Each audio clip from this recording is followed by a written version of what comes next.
All right, welcome back, everybody. I hope everyone had a great holiday time frame. This is session 4 of Icewind Dale with our group here. Let's go ahead and recap what happened the last time we met. The party traveled to East Haven after they had collected a horse and buggy, where quite a few things were accomplished. Um, they met Captain Arlagath, who propositioned them with a job in front of a public execution of which a wizard was being burnt alive.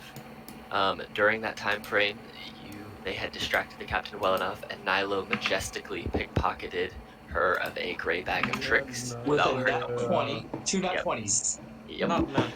Um, Also, while in East Haven, Morthos did some research on his gastrointestinal problems by spending time with a local wizard and reaching out to his own contacts. Atticus received a disturbing letter from his daughter-in-law regarding the safety of his son, and after robbing the captain, the party very quickly left East Haven, headed towards Bremen, hoping that pickpocketing was, in fact, legal and that they can find Henrique in time to ensure his safety. So that is where we find ourselves now. What would you guys like to do? So are we in Bremen or are we on our way to No, Bremen? so you effectively just left East Haven and you're just outside the um, the city watch. So you're effectively coming out of the gates of East Haven on the road. And if you look at the map, I believe it is going to be a 12-mile. It's 19 miles to Bremen. The nearest town from here, if you stay on the east way, is Bryn Shander, and that's 12 miles away. So, Now, I believe we have acquired that one guy's wagon. yeah. And you can go effectively 1 mile per hour because it is the same. I'm giving it the same speed as a dog sled. Although, if you hit thick snow, you would slow down because this is not necessarily built for thick, icy snow, whereas a dog sled and the thing they can pull is. So, as of right now, you guys can go 1 mile per hour on your horse and carriage. For the recap, don't forget, when the wizard was being burned, he also gave a slight smile that we caught. Yes, yes, he did. How much snow is around us?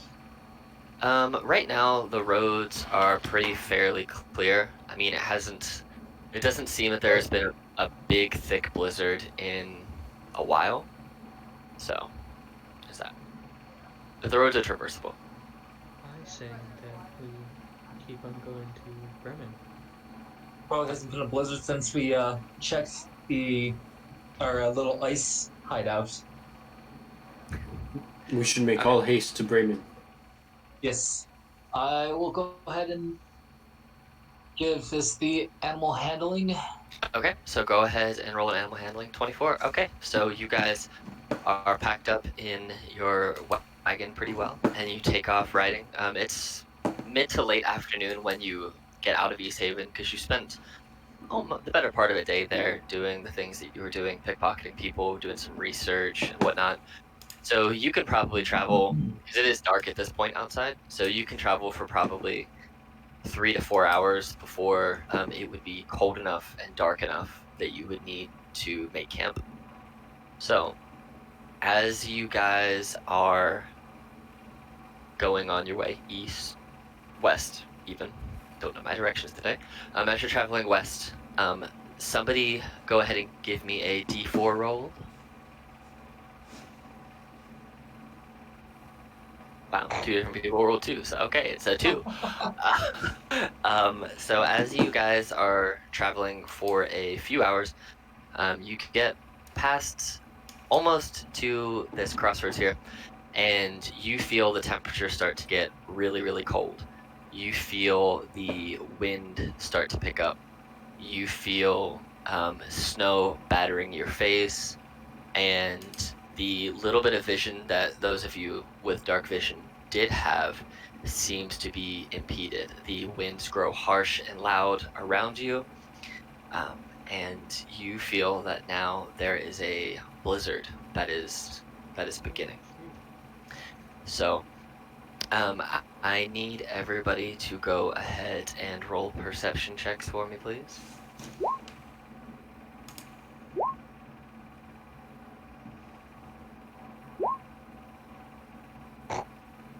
I see everything. I Okay, see more. Oh, never mind. so everybody except for Atticus, who's still distracted by his worry for his son, and Morthos, who is trying to figure out how to modify armor and basically stay warm in the back of the carriage. The other three of you, you realize that because of the thickness of this blizzard, your sight has been reduced. You can't really hear a lot of what's going on. Your hearing effectively has been reduced from a mile range to 100 feet. And now you know that. So let me ask this: Are you mounted? Do you have any type of goggles on, or is your face just open to the wind? Because I don't think you have goggles. Unless it came with the snow gear, I I don't don't think he has any. Okay. So as you're driving, you keep getting snow and ice in your face that you have to keep like blinking your eyes at and brushing away. And so mechanically, you now have disadvantage on any perception checks that rely on sight due to the Fair snow enough. blowing in your face. And he's just thinking to himself, note to self, get snow goggles.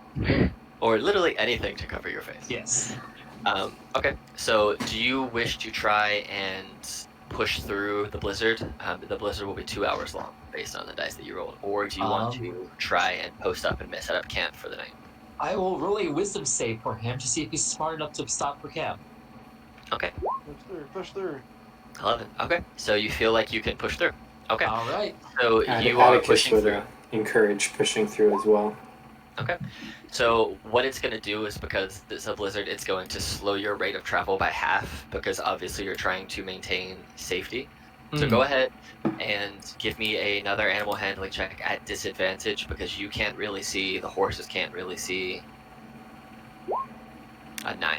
Okay, So that 20 or a 9. You got the Yep. 9. so you don't go off the road, but you do slow down significantly. You feel like you're going maybe a quarter the speed of what you were going, and that's just mainly to keep the horses under control because they don't like being out in the blizzard. Being animals, they know that there are things that hunt in the blizzards. The weather is much worse. I'm gonna go ahead and put on blizzard music. Let me find it here because I need to have fun. This one. This is fun blizzard music. So, you guys being caught in this blizzard for a couple of hours, you're trying to push through.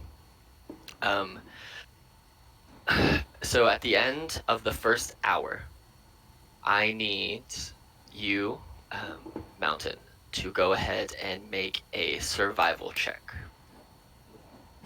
Just straight up survival? Just straight up survival. It's not a Alright. disadvantage because you have resistance to cold, so you just get it at straight roll. 13. Okay. So as you are driving, you seem to feel like your horses are taking you in different directions. So after the first hour, you are not on the road anymore. You don't know which direction that you're going, but you are no longer going due west. While this is happening, Silas, I need you to go ahead and make a wisdom saving throw for me, please. 24. That's a good save. That is good. Okay. So, you feel an urge for a second to get out of the carriage and start walking. But you kind of shake it off, and you don't really know why it's there. And then you hear a voice in your head. You're the only one that hears this. You betrayed me. You sold me into slavery, only to be hated and hunted by the one you claim to love. His hatred called to me to end his suffering. And when I was sent to ease it, he had no feelings for me. Then you feel a piercing scream in the back of your skull that says, "You didn't tell me you were going to remove any chance he had to love." His anger gave me power. The power to find you and to make you pay for what you have done.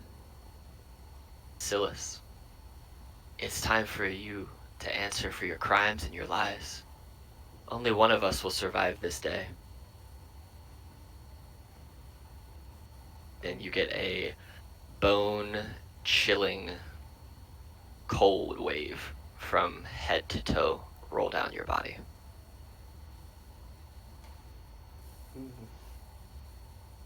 Okay. Go ahead and make me another animal handling check, Mountain, for the second hour of this trip. Or survival, sorry, not animal handling. Straight survival.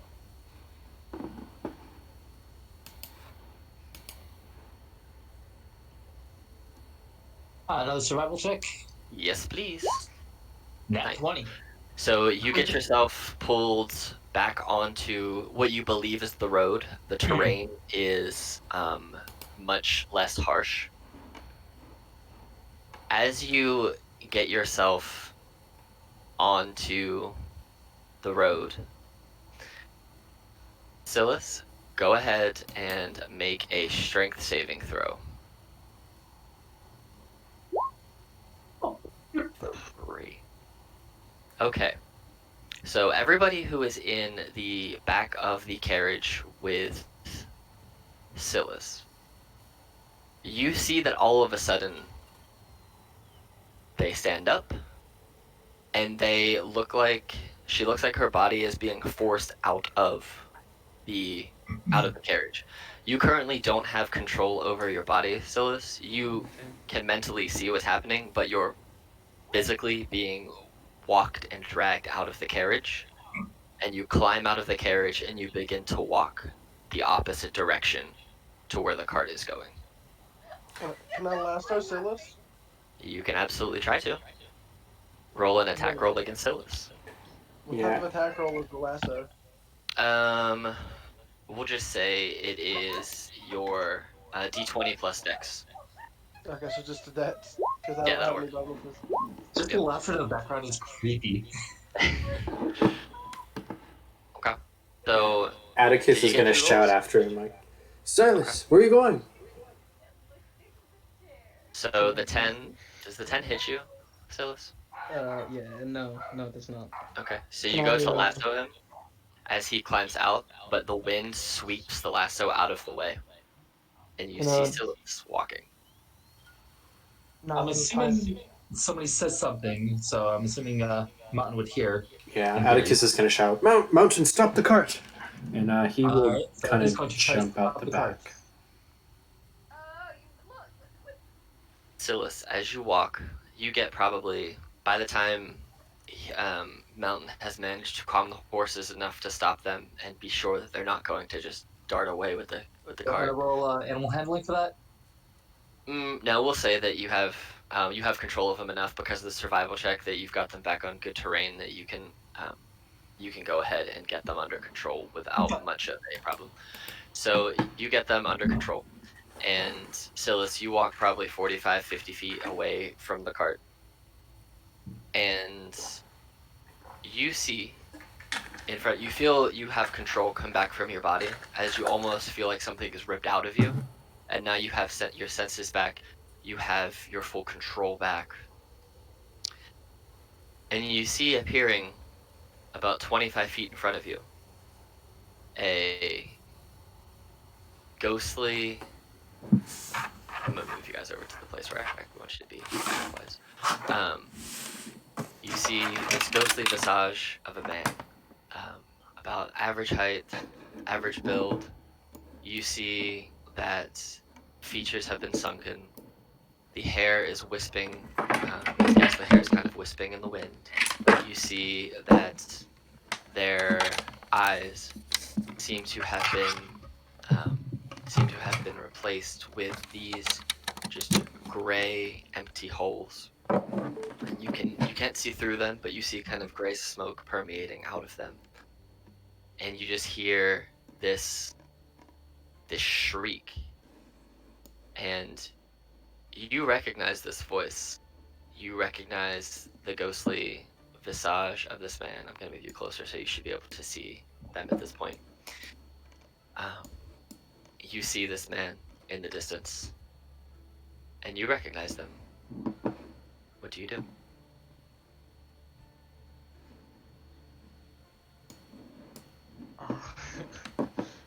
Does anyone else reckon? Can anyone else see him, or is it just Silas? Right now, because of where Silas is the only person that can see. Because the cart, as of this point, when Silas is seeing this visage, the cart is just now getting stopped. Has You Atticus guys kind of already jumped out after and been making his way, or is how far back am I? We can say that as you yelled for the cart and the cart to slow down, it was kind of going fast enough that you didn't want to just jump out, but as it's slowing down and stopping, you Yeah. can jump out. So we'll say, for purposes, it will be 2 rounds of action before you guys could get to Silas's side. Okay.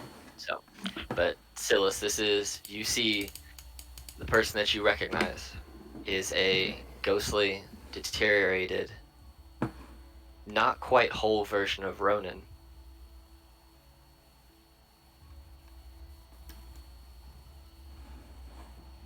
I'll walk forward and just like, Ronan, why are you here? You sent me to die. You betrayed me. You betrayed our son. You betrayed everything we promised. I didn't betray. I really tried. I really tried to I did save him. You left him as a shell of what he once was. He can't feel. He can't even really exist as a human on this plane. You've left him as nothing but a monster, and he hates you for it. He would rather see you dead than see you again, and that is why I'm here. I'm here to fulfill our son's wishes, so that I can finally rest in peace and no longer be a slave to which you sold me. You want to kill me? That's what the wishes are. And you see, there's kind of, the tone in his voice is very different from the last conversation that you had with him. The last conversation that you had was that of a loving married couple who would do anything that they could to save their child. And this seems to be an empty, loveless, decrepit tone of a man who you barely recognize and who seems to have been gone for what seems like millennia for him. He does not look... You barely recognize him as the Ronan you once knew, but you do know that it is him. Ronan, don't do this. Please. I still love you. Ronan walks up to you, and he's going to punch you in the face. With a 12. That hits. So he punches you for for 13 damage, and he grapples you. So as he punches you, he then pulls you in for a hug, but this hug to you doesn't feel loving. It feels empty. It feels murderous in intent. Everybody can go ahead and roll initiative, and we'll say that you guys have basically, while this is happening, you could have all gotten to about here as you're moving there with this conversation happening. Ronan, please. Is the screen loading for anyone else? Screen's slow.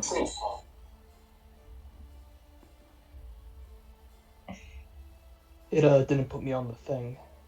Oh, did it not put you... Do you see the map and your tokens and everything? Mine says loading. Oh. I'm going to refresh. Roll20's been slow. I can add you in here.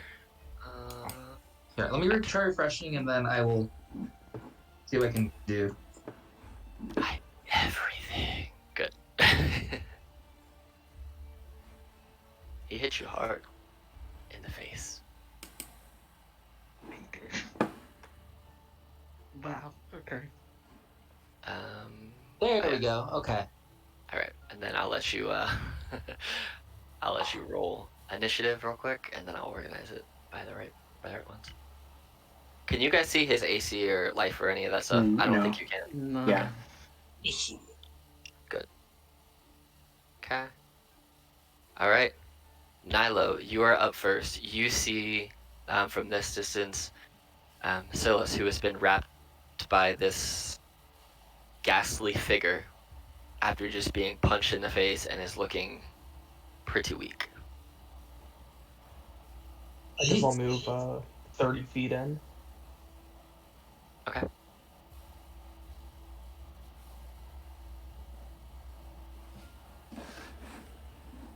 And you are, because he's grabbing you in that hug, Silas, you're currently grappled. Just so you know. Okay. Can I use a bonus action? You absolutely can. I want to use.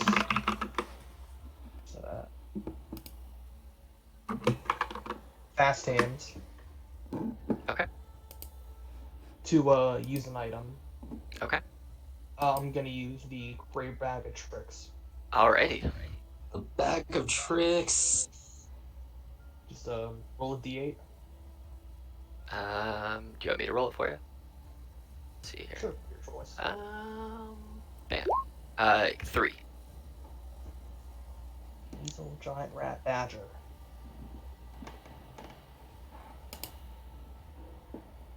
Okay. I'm just gonna go ahead and put a blank character sheet in here. If you want to make a token, you can. If not, you can draw a rat badger and put it on there. I don't know if that's the right answer or not, but technically you can in fact shove someone into a bag of holding. You can try. Most certainly Bag try. of devouring though. Alright, so you summoned a little badger to go with you? Yep. Well, I don't think I have a picture for a badger, but I will just grab a random thing and there will be a badger token. Anything else? What else do you wish to do on your turn? I'm gonna take a shot at the ghostly figure. Okay.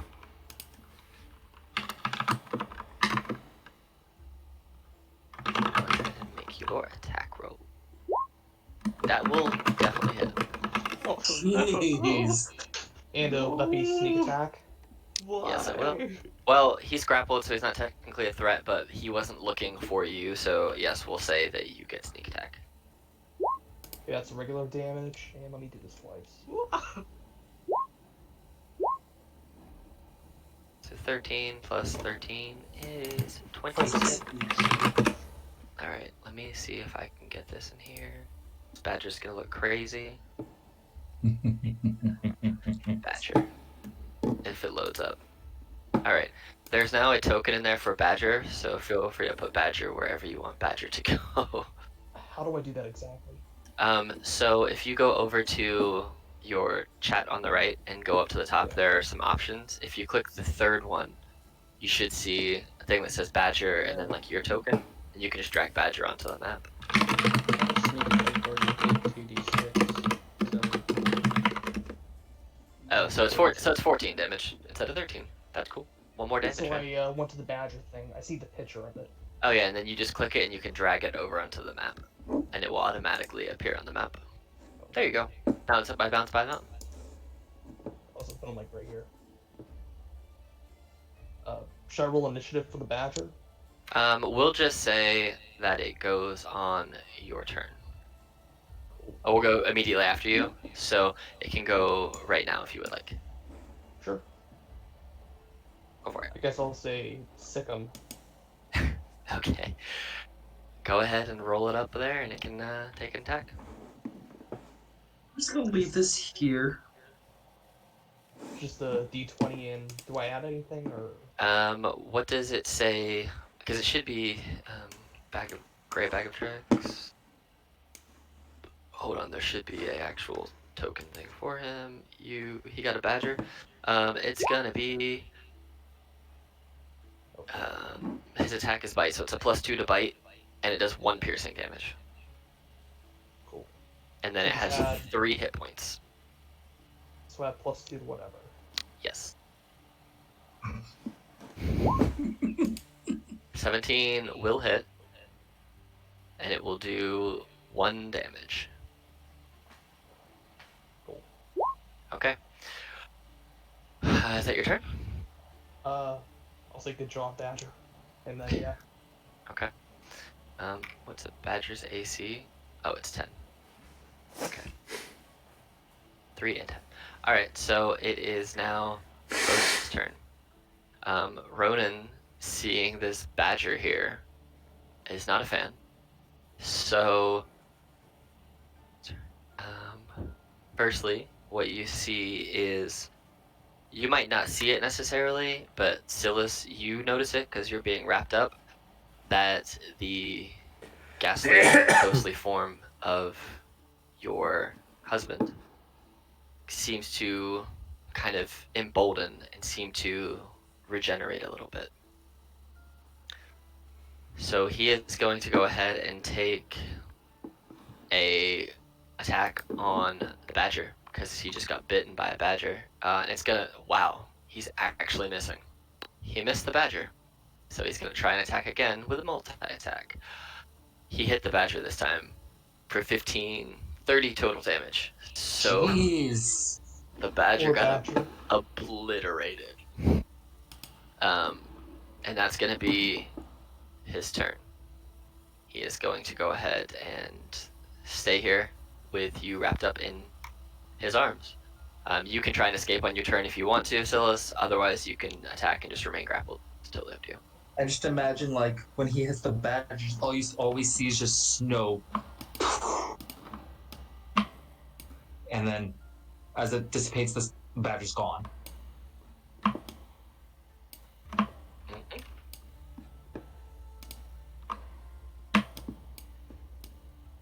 I don't know how to do the movement tracker.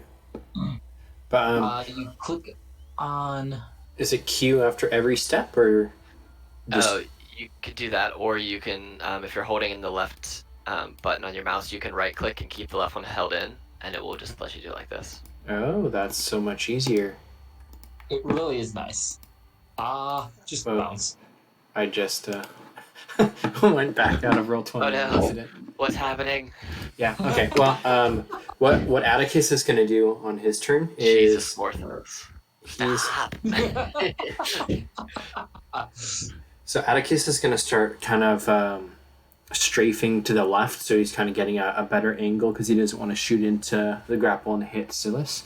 But as he passes over in front of Mountain, he's going to shout to the Tabaxi, "Sick of Mountain!" And then I will. It just kind of gives that look like, really? And then Really? as soon as I have a shot at him, which I think I was supposed to move one more step up there, I'm not sure. Either way, whatever, I can probably get off a shot, I presume. Mm-hmm. Yeah, you can. So I will loose an arrow. Okay. That will definitely hit. Okay. And then I will shout at him, "Get off of her, beast!" And that will be my turn. Okay. Silas, you can attempt to break the Yeah. unloving embrace of your husband, or you can try to attack whenever you wish. Silas just starts crying and just like, "Ronan, please don't do this. I beg you." And I'm just sitting there paralyzed. Not doing anything. Okay.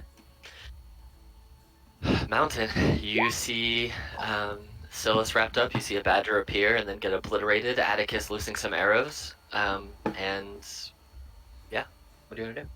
So you basically just see him go from here to, like, he's there one moment, then the snow just behind him, like, kicks up in a dust, like powdery snow, as he just bolts. Using his feline agility, Mm-hmm. slides and comes in right behind with the great axe. Okay. That will hit. Barely, but it will hit. For 6 damage. Okay. anything else you want to do on your turn?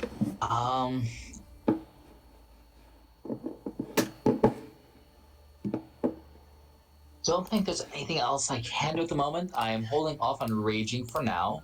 Okay. Alright, well, if that's your turn, we'll go to Morthos. Morthos, with your 1.11 initiative. What do I you know, want I'm so fast, aren't I?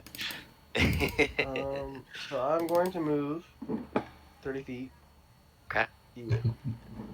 And I'm going to attempt to lasso my dear friend Silas. So go ahead and make another I'll dex get check him this time. and see if you can get him. Does 13 hit? Yeah. Okay, so since Silas is grappled, and you have now lassoed them, what we'll do is we'll do opposed athletics to acrobatics checks, and if you win, you will be able to rip Silas free. If you don't, then you won't. So I'm going to do, it's a +4 for their strength, so it'll be athletics versus athletics, since that's how you're pulling. So he rolled a 10. What do you roll for your athletics? Yeah! So as you guys all see Morthos run up a little bit, whip out this lasso again, throw it around Silas, and just yoink Silas. And we'll say that you were able to pull just out of reach right there. No attack of opportunity because he was trying to hold Silas to him. So she gets ripped from his arms. Can I magical tinkering the rope since it doesn't say it's an... Oh, never mind. That is an action. Never mind. I was gonna make it tell it to shut up. Anything you want to do on a bonus action? Do I have bonus actions? I don't know. I don't think so. Let's find out. Yes, a bonus action. I'll can I only do this 3 times? What is it? The defensive field. Oh, Oh no, I can only do that twice. it's equal to your proficiency bonus. Yeah. Yeah, we're not gonna do that. Okay. No, I'm good. All right. So, Nilo, it's your turn. I will take another shot at it, Okay, go for it. but I'm not going to move at all and use steady aim. Okay. So you get advantage on your attack.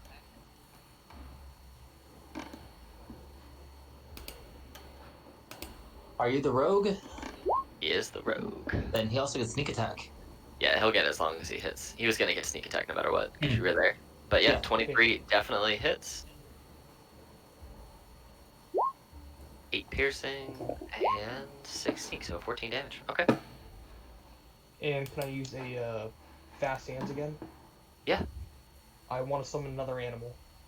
Okay. Okay. Yeah, that's perfect one for you. Is that thing. The bag. 4. What's a 4 give you? Let's see. I wrote that down. A boar. A boar? Okay. We're still gonna use the same token because I don't feel like making another one real fast. Morthos is gonna just flash a look at Nilo, just wondering, like, you brought dinner all this time, and you could have been bringing us ham. True. Let's see what's Plus this 3 one, to hit. 1d6 plus 1. and it has 11 hit points, and it has 11 armor class. Okay. Let me update this real fast. 11 and 11. Cool, and okay, and you can go ahead and roll an attack for that since it's immediately after your turn. 17 will hit. So 1d6 plus 1. 6. 5. 6, alright. Man, you're out here doing all this damage. Okay, is that your turn? Yeah, I guess I'll yell, good job, boar. You hear it just snort. It does not know why it's all of a sudden in a cold place. It just appeared out of nowhere. So the first thing it's gonna do, seeing it's got axe swiped by bounds, it's going to turn around and try and hit you, Mountain. Oh, that's a natural 20 plus 7. So you're gonna take 21 damage. Ouch. And then you need to go ahead and make a DC 14 strength save or be grappled and take additional bludgeoning damage. Okay, so you'll only take half of the additional bludgeoning damage rather than all of it because you escaped, so he couldn't get you in and like pound on your face. He just kind of backhands you as you move, and so you take 12 damage as a half instead of 25. Jeez. Mhm. And that was his first attack. And his second attack, he's going to run over here and just try and grapple Silas. And with him leaving my range, Yes. 23 will definitely hit. fuck you. um, He took me down to 4 uh-huh. from 37. Jeez. Yep. And it's going to be a 1d20 plus 4, so the only way you're not going to get grappled is if they roll a nat 1. Wow. Nice. Wow. Nat 1. You see Ronan like ghost over towards you and try and grab you, and as his arms are extended to try and grapple, you just see Mountain slice through his spine with a great axe, and he kind of comes up in that I've just been hit in the back, reaching backwards kind of thing, and you just have just enough to move out of the way, so you don't get grappled. Atticus. So Atticus is going to keep on sidestepping. So, whoa. Okay, I'm not going to try to do the fancy thing on the map. He's going to go 1, 2, 3, and then he's going to take another shot at the guy. And this time he's also going to action surge, so he can take a second attack. No, stop. He will shout, "Take him down!" That will hit too. Okay. And he's not grappled, so Oh Yeah. no. All right. I don't think Is that your Atticus quite understands the relationship, but he sees Silas getting beat pretty bad. So, All right. yeah, that's my turn. All right. Silas, it's your turn. You have your murderous husband in ghost form coming for you. She's just gonna run over to Mountain, try to push him away. If that's an acrobatics, right? Yeah, it's it's acrobatics versus acrobatics. If you're just gonna go for the push, I'm pretty sure acrobatics. you can do athletics if you would rather. Do it both. So, athletics or acrobatics to resist it. Yeah. Just like that. Mountain, please. Don't hurt him. I beg you. All right. Is that your turn? That would be my turn. Okay, Mountain. You have a just crying Silas sprint back around the ghastly humanoid figure and try and push you out the way, begging you to stop and begging you for mercy. What do you want to do?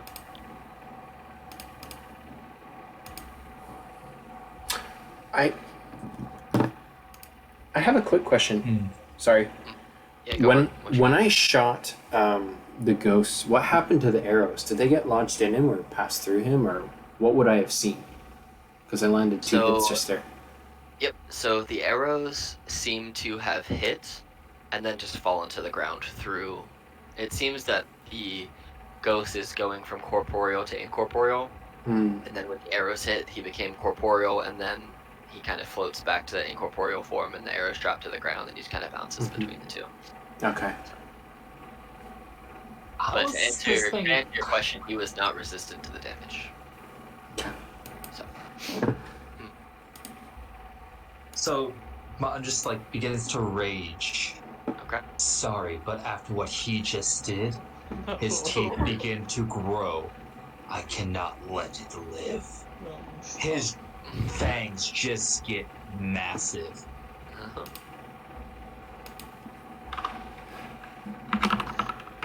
And he's going to step here, Mm-hmm. and he's going for a bite. Okay. Nice. That will hit. For sure. And I also gain hit points plus to equal to my con. There you go. So that's an additional 2 damage. So that's 12 damage. Okay. Alright, is that your turn? Am I able to move away? You can. You'll take an attack of opportunity. If I you move figured back. I will. You can if you want to. So taking a bite and just kind of moving. So Alright. we're gonna go. Gonna take a slap at you with his Yeah, let's do that. fist. That's a 14 to hit. 14 will not hit. Okay. So, Which is good because that was a lot of damage. So, okay. Morthos, it is your turn. Just literally Okay, tears so- into it as he runs. I'm gonna run up to it, and I'm gonna pull out my duffel bag of holding, and I'll try to shove it on its head. So, are you, Silas, are you acting as a threatening creature to Rodin right now? I have no idea. So, I ask this because if you think that your character is being threatening towards him, then Morthos would get a +2 to his attack roll. But if you don't feel like you're being threatening or that you don't feel like you're going to fight him, then no, there won't be the +2. Don't I get the plus from the board? The boar is not directly across from you. Damn. But if you went up a square, then yes, you would. I don't know. Okay, Which you you roll could- the square then? Yeah, you could do that. Take the We're onus not gonna off put of Silas. Silas. We're not gonna take put pressure on Silas. Yeah. So basically, the bag of holding, I believe, is what, 2 feet by 2 feet across. I have no clue. I thought it was just a random bag that I made into a bag of holding. It is 2 feet in diameter and 4 feet deep. So you can try and put it on him. It's going to be very difficult because you're going to have to basically squeeze it around all of his shoulders, and it's going to take 2 turns, and you're going to have to get it both times. So I think I'm okay with this. it's only 4 feet deep, so you might not even get him all the way in because he's He more than doesn't 4 need feet to be tall. all the way in. He just Okay. needs to be part of the way in. Okay. You can go ahead and try and do a athletics check DC 20 because it's going to be hard to get him in. And then he's going to go ahead and do DC a 20? acrobatics against you. So he'll have a +2 to his plus I whatever have it to is. roll a That nat 20. he rolled a 5, so see 14. Yep, doesn't. So even if you would have made, it wouldn't be grappled. yep. So Roll it's the 1. there you go. So it doesn't go over his head. He kind of brushes it off just because you didn't meet the 20, but he also didn't get out of your way. So because that failed, if you want to, you can take 1 quick hit at him. We'll do it this way. Oh, Yeah. Thunder punch him. Yeah, basically you miss and you just punch him in the face. Hmm. 10 will miss. I missed So- that too. 9. I'm too focused on the bag of holding. Yeah.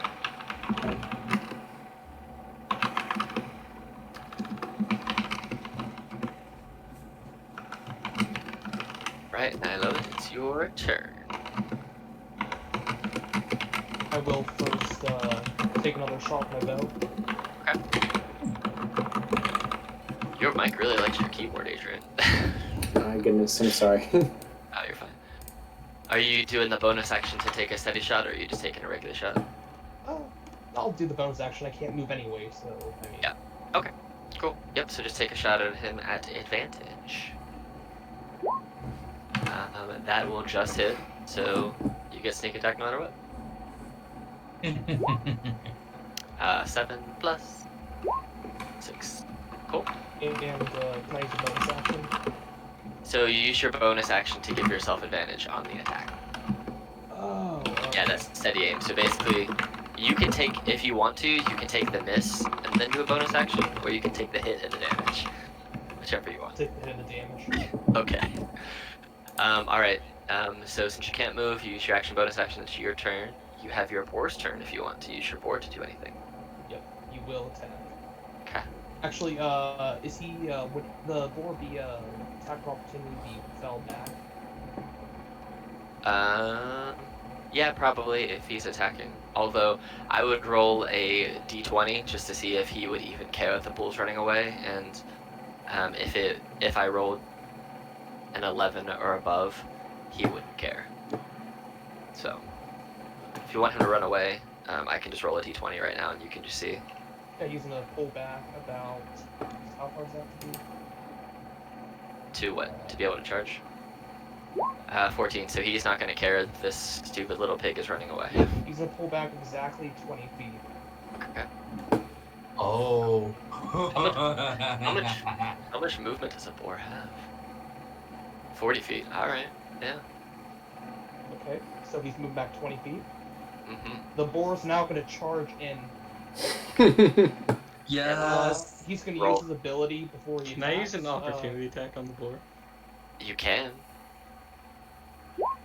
And move out of your range too. So you stab the boar for 17, which will hit, and it takes 2 damage of its 11. So it's alive, but it got stabbed. So The boar's going to charge in. okay. So roll the attack. First, would I have to do the charge ability? No. So the charge only hits It's it with a 20 tusk feet. in the same turn. Yeah. So let's see. The boar moves and then it hits it with a tusk attack. So you have to hit with the tusk attack to do the charge ability. 11. That will miss. Not by much, but it does miss. So basically, as it comes running, you just see the ghostly figure kind of move slightly to the side, and and just kind of put his foot out and stop this boar, and the boar kind of just stops in its tracks right there, looking at Silas, kind of pissed that he got stabbed with a dagger, unsuspected. All right. That's it. Okay. So, it is Ronan's turn. So, Ronan's going to do 2 things. Ronan's going to multi-attack at Silas and at Morthos in that order to fulfill why he came. So the first attack is a 22 to Silas for 9 bludgeoning damage. And then if you are up, you have to make a DC 14 strength save or be grappled and take 9 damage, or if you're down, then you're down. So, okay, and then Morthos, he attacks at you. That's a 9 to hit. That misses. Okay. And that's his turn. He looks, as he swings a hand at Silas and at Morthos, he then turns and stands over Silas, and you just hear him say under his breath, "You're gonna get what's coming to you." Morthos, you'd be the only one that hear it, because he obviously wasn't yelling it, but... And punch this dude in the back of the head. Alright, Atticus, you're up. So Atticus is going to let out kind of a war cry, a rallying cry, you might say. And he's going to say, "No, take down the devil!" And everybody who's injured within 60 feet gets 3 hit points. Alright, so Silas, you are back up with 3 hit points as you hear this cry from your compatriot. And then, of course, I will try to nail him in the head with a arrow. Definitely hit.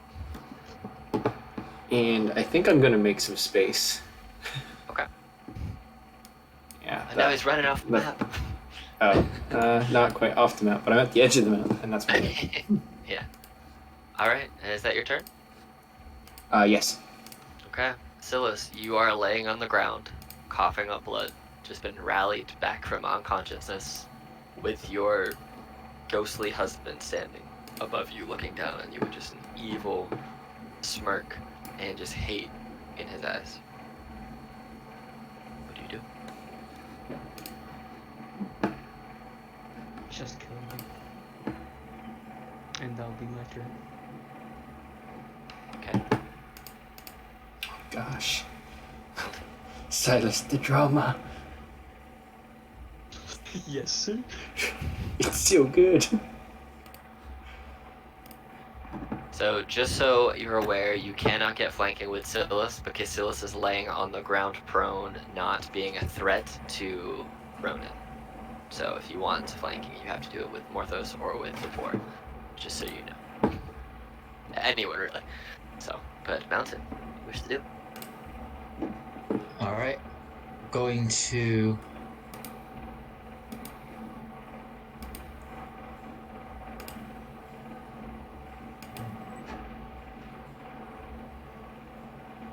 I'm running in from Okay. behind and chomp Okay, for 10 more damage.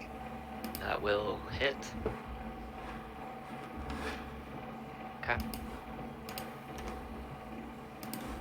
Is that your turn? And then step away. Alright, he's going to take a swing at you as you step away. That is a 26 to hit for 11 damage Which gets reduced because rage. to 5. But because it's part of the attack ability, I need you to make a strength save to see if you take full damage or half. You fail, so you take 14 additional damage, reduced to 7, and you are grappled. So I won't say you're fully grappled, you're just unable to move out of his range. Yeah, I'm down. You down? Okay. Even with the 3 So- hit points, I suppose. Yeah, that's So Morthos, you see Silas go down, wake up, and then just say, "Just kill me" to this ghost, and you see Mountain charging in, taking a giant bite, tries to run away, and just basically gets grabbed by the throat and slammed into the ground and seems to be unconscious. What do you do? I kind of want to climb into my own bag of holding. I don't feel like that's very beneficial right now.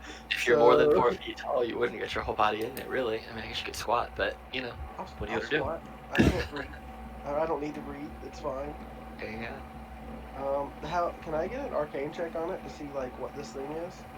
Yeah, you can either roll a Arcana or a History check. 17? Okay. So as you study this thing quickly, you realize that it's not just a ghost. The hate and the capability of regeneration that you've seen, the sheer strength of this monster, it's a revenant.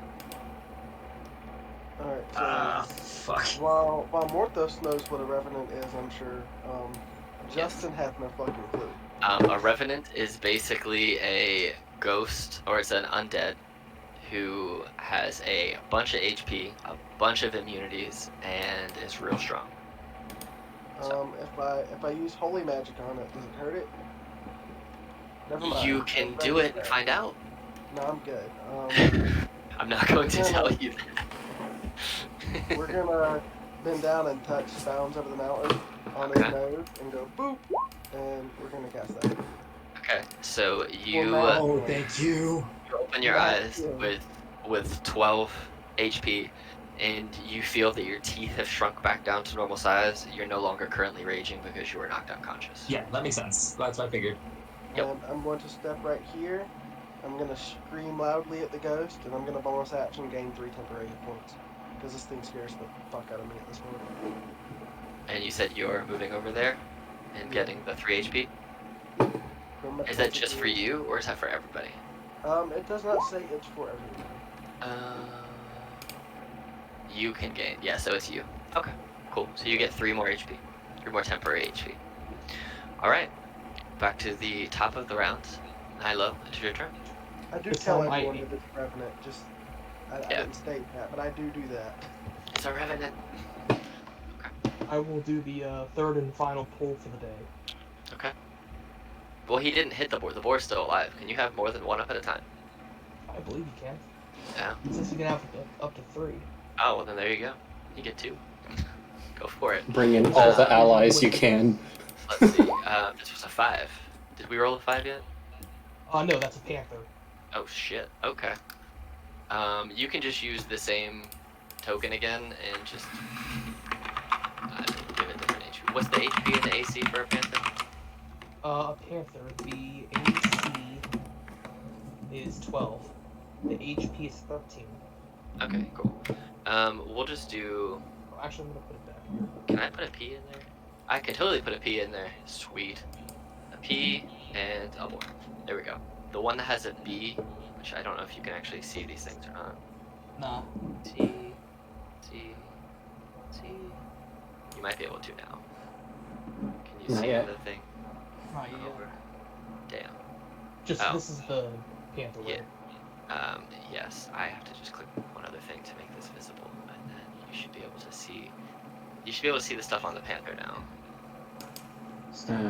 Not yet. Oh, I don't know the initiative takeover, but either way, I know Oh, which one's the I panther can and see. which one's the bear. Question: would he still not attack the boar? You think? I don't know. You can get Take the a shot. chance on the or actually, I'm gonna first do my attack. Go for it.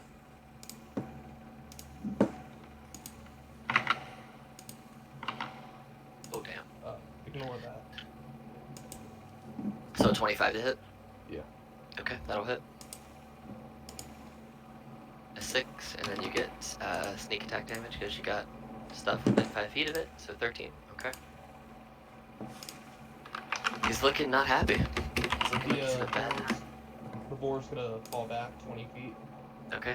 He's gonna take an attack of opportunity at the boar because it's. No, he already took his attack of opportunity on bounds and it hasn't been his turn, so he can't. Yep, he's good. The boar is gonna first charge in. Okay. And attempt to tusk it. Okay.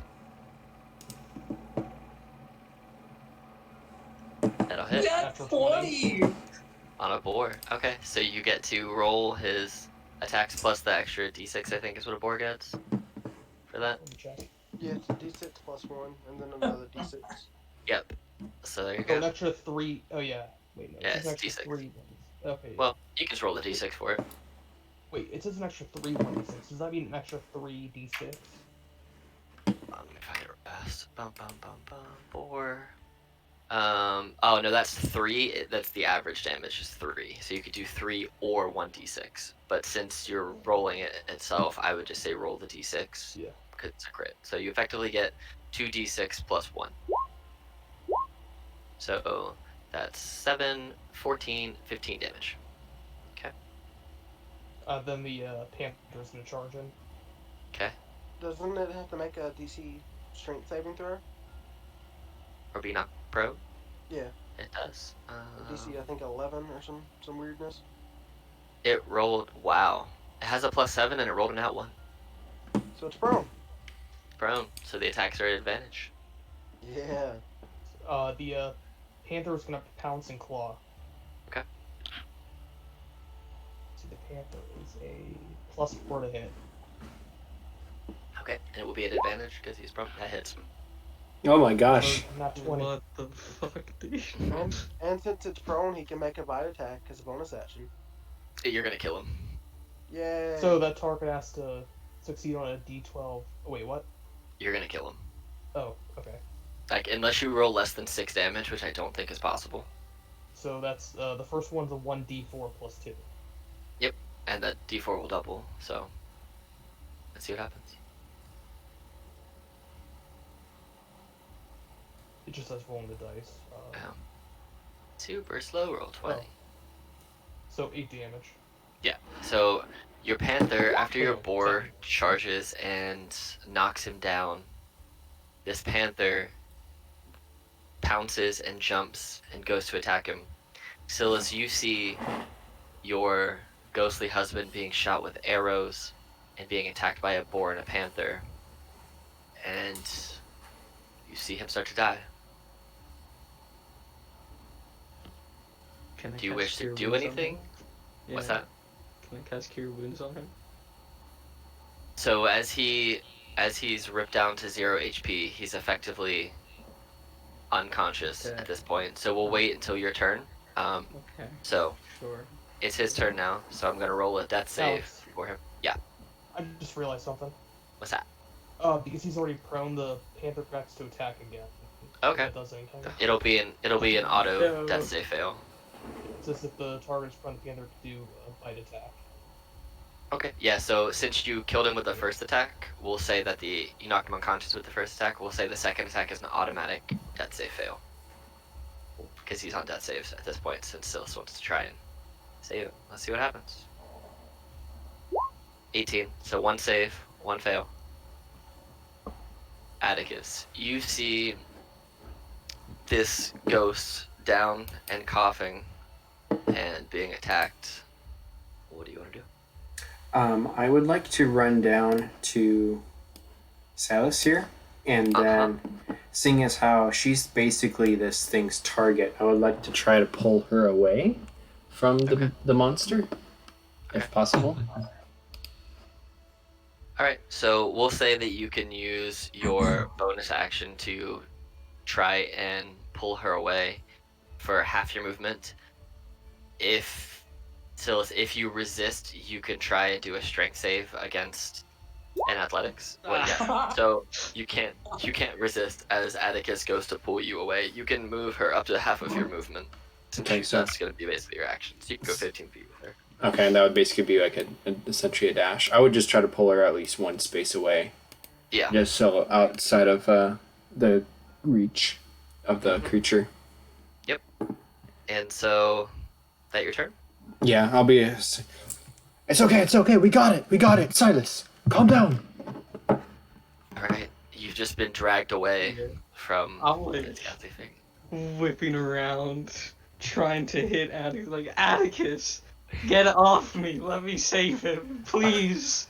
Just doing everything to try to get out of this. Yeah, I will let you go with a kind of a shock as you're saying that because I did not pick up kind of what was going on. But when you do that, I will obey your request and let go of you. I'm gonna go over here, fall to the ground, and just put my hands on his chest and cast Cure Wounds at 2nd level. Okay. Just tears pouring down. Okay, so it's a total of 12. Mm-hmm. Okay, so you guys see after Nilo had sunk a pretty strong arrow into it and had the boar and the panther attack and this thing go down and just getting ripped into, Silas runs back over to heal it. And you see life return to the eyes of this revenant. You see they are grayer and deeper and more hate-filled than they were before. It was not good. Silas, what have you done? He needs to live. And you see as you put healing into him, he seems to be even more powerful. Not even more powerful than when you first saw him, but it seems that the magic that was used did more than what Silas thought it would do. Okay. Count it. Jeez. What have you done? He rages. His claws, extend sharper than normal as he tears into it once more. That'll hit. So that's 11 and 7. Okay, so The cool it's, thing about the raging claws, they get 2 attacks. it's still standing because, like I said, the spell seemed to do more than Silas thought it would. So And you don't know why, but Silas, you have a feeling that your feelings for this revenant are what bolstered the strength of your heal. More thoughts. So when you say it's standing, do you mean it's literally standing or like? No, it's alive. Okay, so it's still So- prone. Yes. So I have a quick, a weird question. Mhm. What's the, with a strength of 10, how far can I jump? There is a jumping calculator that I know of somewhere. Let me find it real fast. It's 30 feet. If you Yeah, get a 10-foot head start, Yeah. 30 feet. So there was the one question. If it's prone, would this be wait, no, advantage on the 10 feet, my attacks? Yeah, you can roll them both again to see if you can grab. Just roll two attacks just to see if you crit. Yeah. Yeah. And if you crit, we'll just do the same. We'll use the damage and then yeah. Okay. It's pretty Works. much. Yeah. It's somewhere. How high straight up can I jump? Straight up. Your strength is how tall are you? I'm 6'6". You can jump without a running start. It says 1.5 feet off the ground. We're gonna say you can jump a grand total of like 10. Like your feet will go up 3 feet from the ground. Okay, so if I use the jump spell, I can jump 9 feet up. Yeah. If you're not Does that running, work yeah. before? If I'm running, how high can I get? And you're tripling it. Yeah. That was a mistake, not triple. Oh, If you get a running start, you can reach up and grab something 18.7 feet off the ground And that's with the jump spell? with the jump spell and 10 feet of movement running.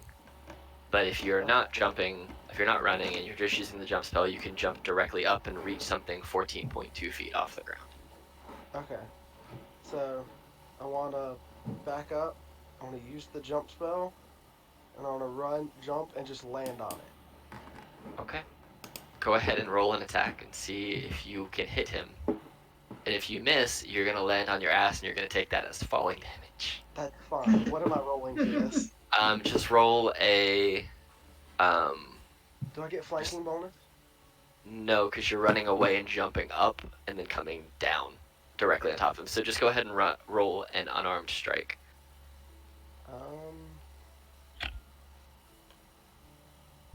Yeah. 8 will miss. And you will take 1 ass damage. 1 axe damage.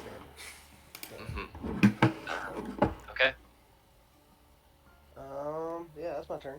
Nilo. I wanted to do fun things, damn it. Question: what happens if you use an ability that gives you advantage when you have advantage? Nothing. You Okay. cannot get 3 times advantage. You don't. But you don't have advantage on any attacks right now. Well, isn't You he would- prone? Oh, he's prone, but I think that's only for melee characters. Melee attacks, I think. I can find it real fast. Okay. I think. Let me see. Does that mean I have advantage on my falling damage or my ass damage? No, because you can't really advantageously fall. So, yeah, you only... It still So, sucks. he's prone, so an attack roll against the creature has advantage if the attacker is within 5 feet of the creature. Otherwise, the attack roll has disadvantage. So technically, your ranged attacks are at disadvantage right now. Because he's prone. Okay. I guess I'll just use steady Steady. aim again. Okay, and so it'll just be a straight roll. That's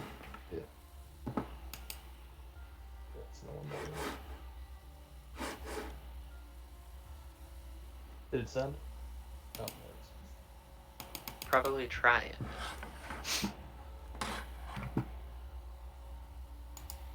17. That will hit. Go ahead and roll your damage. I can tell you, yep. So, And with Yes. the sneak attack? yep, because you have creatures and friends within 5 feet of it, so 17 damage. So, as you sink an arrow into it, you see life leaves its body again.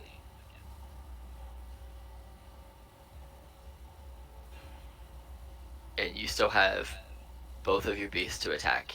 And if they hit, because he's prone and it's melee, each hit would be an auto crit because he's unconscious. So if you hit with the boar and the panther, it'll be 3 failed saves. If that's what you want. Can my character yell something before he orders the panther and Absolutely. order to do something? Yes. He's gonna yell, "Everyone, what are we doing? It's trying to kill us. It doesn't want us alive, but it wants to kill them more and us, so..." You guys can respond if you want. Shove it in the Silas, back of holding. Silas, what's going on? She's just crying. She can't even answer. She's just putting her head on his chest and just crying. Okay. That's what you got. So you get to decide if you want the creatures to attack it or not. What about everyone else? What do you guys think? Tie it up and shove it in the bag of holding. It's a revenant. Can you tie that up? If I can punch it, you can tie it up. It's not immune And- to like bludgeoning or slashing damage or any of that, or resistant to it, so you could feasibly try to do that, yeah. So, would this be Arcana? Can I make a check to try to figure out what it is? Would it be Arcana, Nature, or... Well, Morthos yelled that it was a revenant, so Okay. if you want to do a nature check, you can get a little bit more information about the revenant for... Oh, you Nope. get nothing else. He's raging. I- He basically puts out his hand, thumb extended, and points down.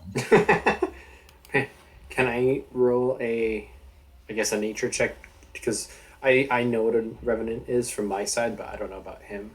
Yeah, go for it. Well, Apparently, that Oh, explains yeah. it. so, Mountain's just pissed at this thing for what So- the damage it's dealt. Nobody... My If- character be able to roll 2, or would that not be able to? You can. Go for it. I think if anything, Atticus would try to kind of shield Silas away from him because he's expecting Mountain to just decapitate it or something. Revenants cannot be good. That's what he's Is Rip to anybody, thinking. shreds? is anybody proficient in religion? I am. Yeah, I'm proficient in it. I'm Okay, not proficient either. So I'll say with a non-nat 1 5, with a 0 you won't get any more information than that one. You won't get any information. But with a 5, you know that revenants aren't quite ghosts. They're undead, and they can kind of go in between their corporeal and incorporeal forms, but they don't seem to have any major like weapon resistances. They're resistant and immune to certain things, but nothing you've been doing. So to answer your question about trying to bound and gag it, you could try. It is something that's feasible that could happen. But whoever is proficient in religion, go ahead and make a religion check for me. I have a 2 in religion. Level 4. But if you're not I don't know proficient, if I don't know if Sil should roll or not, but I'm just doing it. okay, go for it. Okay. Are you the only person who is proficient in religion? I thought. Atticus is, but he rolled a 0.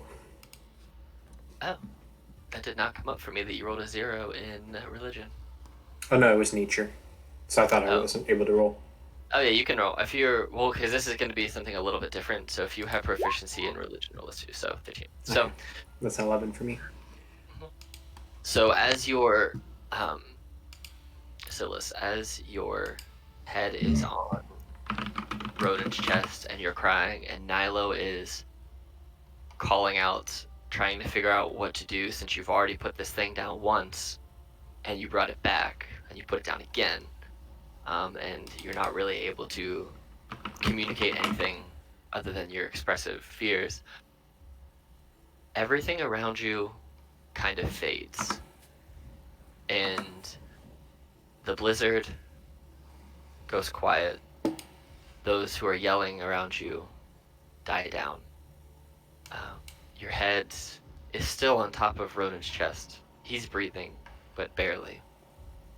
And you find that it's just you and him in this empty space. And as you lay there crying on top of Ronan, you hear this voice that you know. It is the voice of the being that sent you to Icewind Dale. It is the voice of the being that you and Ronan made the deal with. It is the voice of the being to whom you sent Ronan to be what you thought a equivalent of an employee, but turns out he was sent as a slaver by your hand. Damn. You hear this voice, and you see this giant elk as you have seen him before. You see them with their giant tree-esque antlers walk slowly towards you with just a smirk on their face. And they say to you, I see you found my pet. It didn't seem to be that hard to find you. You were taking too much time to do what I asked of you. So I figured I would give you a little, how we say, motivation. I can save him if you want. Save him. Yeah. Please. You see he nods his head and says, it's gonna cost you. It doesn't matter. I need him back. Okay. You see him walk up to Ronan. And he looks at him and he says some words in Celestial. You imagine it's some type of spell. And you see that Ronan's chest inflates with air that he inhales. You see the color of the skin goes from being that pale, ghastly, ghostly humanoid form to the slightly tanned skin tone that you remember. You see his jet black hair and diamond blue eyes appear, the few freckles he has on his nose. The color returns to his face, to his lips, to his skin, and he looks up at you. When he sees you, he goes, "Good morning. Why are you crying?" I'm just gonna hug it. Just barefoot. Cry. And he looks at you, he looks over and sees this behemoth of a celestial and says, "Oh no." The color drains from his face and he looks pale, like he has seen a ghost. "What have you done, Silas?" You're back to normal. What do you mean? What have I done? Oh no. There was no normal.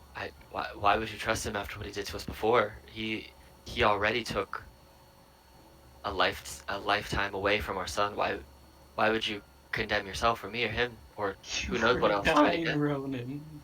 I've already died when you sent me here. It's fine. I'd accepted that. And you see the celestial being is kind of chuckling. While this is happening with Silas, all of you are kind of outside, looking at Silas. You see at this point now, Silas seems to be laying in the snow, crying, but there's no longer a ghostly figure there, and it seems that there is this strange glow around her that you can't quite recognize. But the being is gone. She's just laying there crying. Do you So try and do anything? Atticus will just kind of pick up his arrows from the ground from where they had used to be in the specter, and he will look around for it, stepping away from the scene a little bit. Looking around, you see your horse and carriage not too far off. In the distance, you see the blizzard. Seems to be dying down a little bit, slowly but surely. But you don't see this being that you just fought. Something otherworldly is going on right now. Silas, you look up to the celestial who you know as Laquiri. And there is just this snow white albino huge celestial elk. Goes from having these bright red eyes and beautiful white skin tone to the antlers, which were luscious and full of green full-bodied leaves. They all quickly turn different shades of red and brown, and they fall off, and you see the branches on the branches that are the antlers of this elk start to what look to be dying or becoming more decrepit, and they go black, and you see that instead of leaves and vines hanging off of them, now you have this black, goopy, just disgusting dead leaf and flora hanging off of it. You see the fur of this antler of this celestial go from this white to this dark, like Vanta black color. The eyes go from the red of albinism that they were to this piercing yellow. And when they smile, their mouth opens and it almost looks like a snake's jaw that unhinges, and you see rows upon rows upon rows of sharp teeth with just blood dripping off of them, and you hear this demonic evil cackle. And you realize at this moment what you actually did, what you and Ronan actually did. You didn't make a deal with a celestial being to save your child. You made a deal with a trickster demon to sell the soul of both your husband and your son to them for eternity, for you to gain a snippet of their power.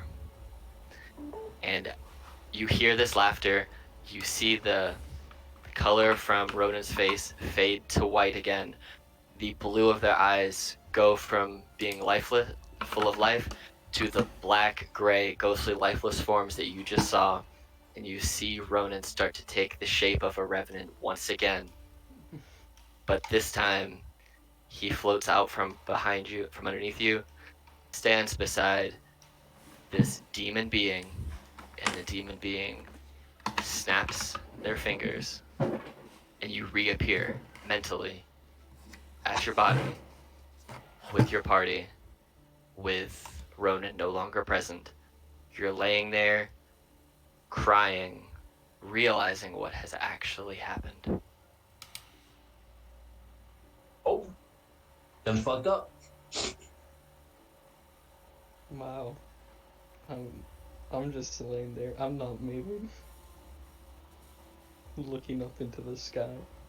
As you guys look around, you see Silas seem to come back to life, roll over, look up to the sky, tears rolling down her face, Blizzard dying down,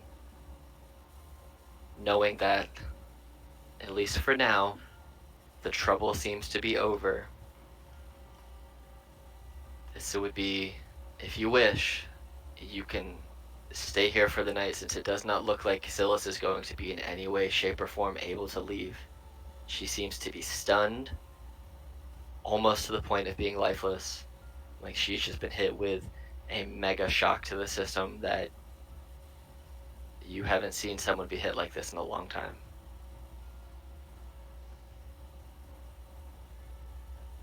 As the darkness closes in even more for it being a lifeless day, it gets a little colder, the blizzard dies down, you guys build a fire, and you can take a long rest for the evening. And we're going to take a quick break, and you can level up to 4, because I need to get a drink. Holy Sounds shit. good. After that, I was originally thinking. First, I was thinking boosting con and strength up to 18. And I was like, what if I pick up the heavy weapon feat? And now I'm back to let's boost their defense. I told you That was I like to write interesting. personal stories into modules. Wow. Makes it fun. What the So- fuck just happened? Dang, Silas. Seeing that makes me worried for my personal story, as I have a growing fucking. Oh. life. Your baby. Yeah. Meanwhile, My- oh my gosh. Right, if you want to, Holy fuck. if you want to roll for your HP, go ahead and do it. Hell yeah, Or if you bro. want to take average, you can. Roll. Go ahead. We'll take a. Damn. 16 more HP. When do I get Um, second level spells? Jesus Christ. We'll go ahead and we'll take a quick 10-minute break, just so I can go take Yeah. care of things real Yeah, fast. and let's then take a break. I'll let Yeah. you come down off of where I know you probably are right now. Okay, So- pause. Time out. Maximum HP. All right, I'll be back in like 10 minutes. Alright, so apparently I So- only get like 4 million second or first level spells. I don't ever go up to second level, so what do I choose?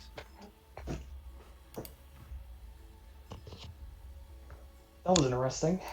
So, my AC is now 19/21.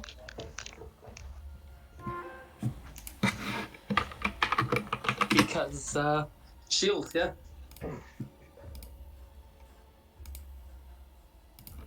Do you have any more infusions at this level? We're at 4th level, right? Yeah. What do you guys think? Boost abilities or take a feat? I boosted Another my mat's charisma 8. to 20. Look at that. That's all 3 of my levels have rolled the mats on HP.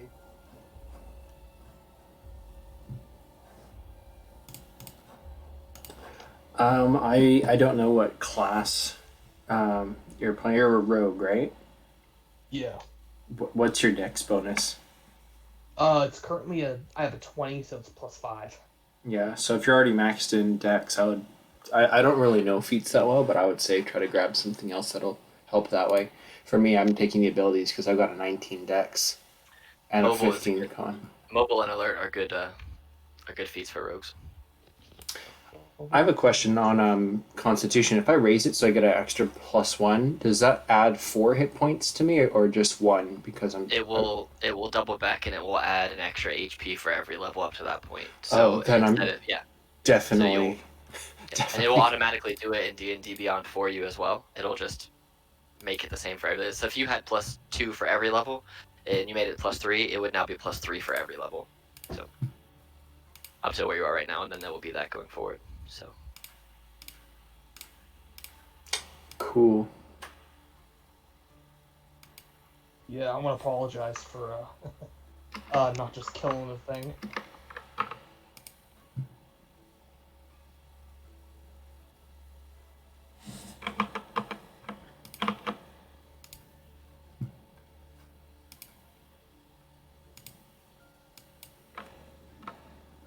What were the two you guys recommended again?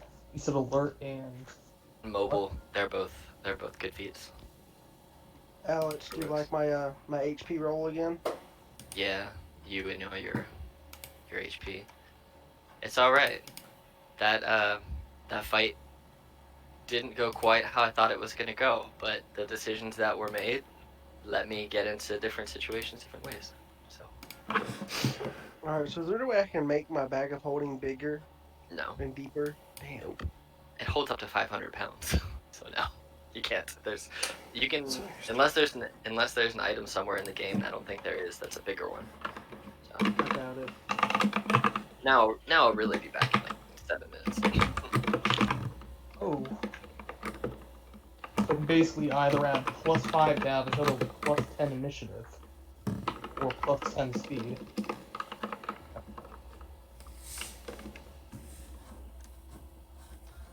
I tried not to kill your dead husband. Thanks for trying. I was just gonna put it in the bag and keep it forever. You know what? That's worse than dying. Your revenants need to breathe. Well, I guess it wouldn't be forever. It'd be for 10 minutes. Or I guess it'd be 10 minutes plus his there's Constitution modifier plus times minutes. That depends on if he needs to breathe. If he doesn't need the air, he's fine. Okay, actually, I'm gonna grab a drink real quick. So I'm sorry, I'll be right back. 1 minute.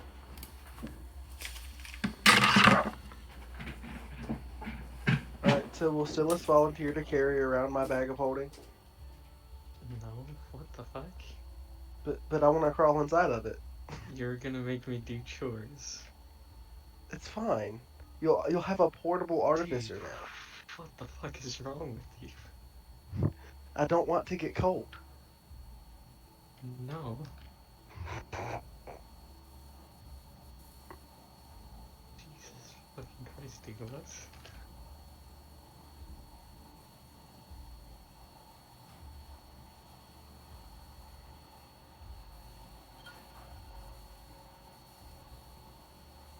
And that was the thing. Yeah, that was a thing. If I want to, I could be a. That's honestly interesting. Yeah, just maximum health on Mountain. He is bulked up after that fight.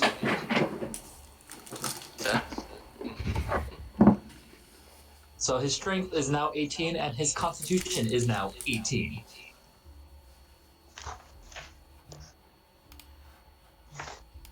Nice. So mounting the tank, essentially. Yes, he is. His armor class is 19 and then 21 with a shield.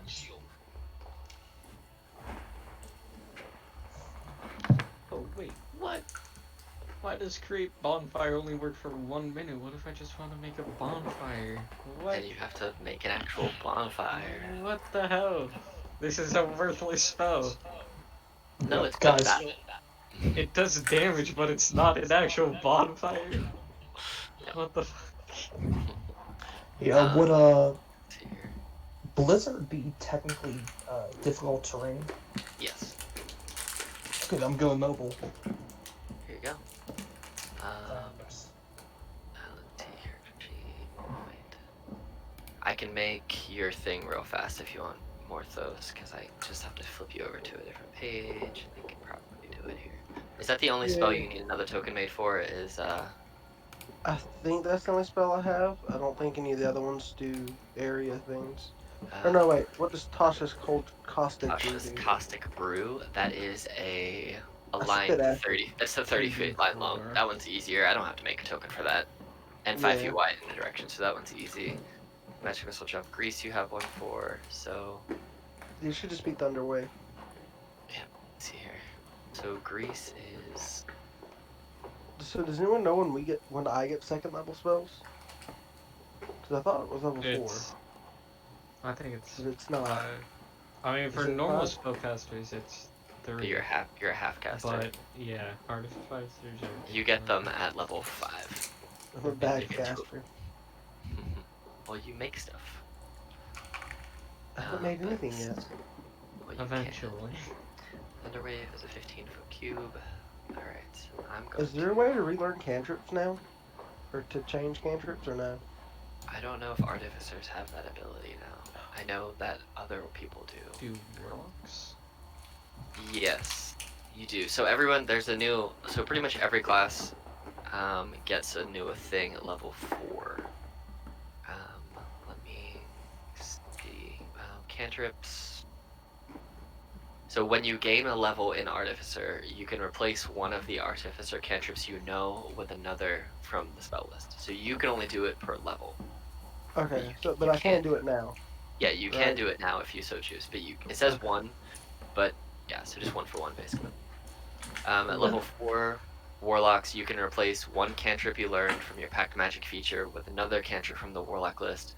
You can do one of these. You can replace one cantrip, or you can replace the option you chose for the Pact Boon feature with one of that other feature's options.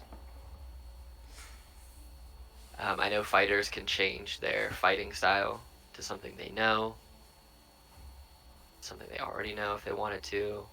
But you said there was a thing. Yeah. A thing. No, Fourth level optional feature. So, Oh. what do clerics get? Because after that, he's considering picking up some cleric knowledge. You get to do. Where is it? I mean, it's not going to be until a little while, but still. So you get. You get to use your channel divinity for something. You get to get a spell slot back using it. Okay. This is just like trying to figure out what that would be for later. Yeah. So you get this. I'll post it in chat real fast for you. This is your level 4 warlock. Okay. Because I'm considering Twilight Cleric for this guy. There you go. Because he's got the wisdom for it, he's got the strength, he's got the constitution. Yeah. I need to make you a spell token real fast for Thunderwave. And check out this for Started. the Twilight Cleric. Eyes of Night. Starting at first level, you can see through the deepest gloom. You have dark vision out to a range of 300 feet. I can. That is Wait. a lot of feet. I can replace. Yeah. The talisman.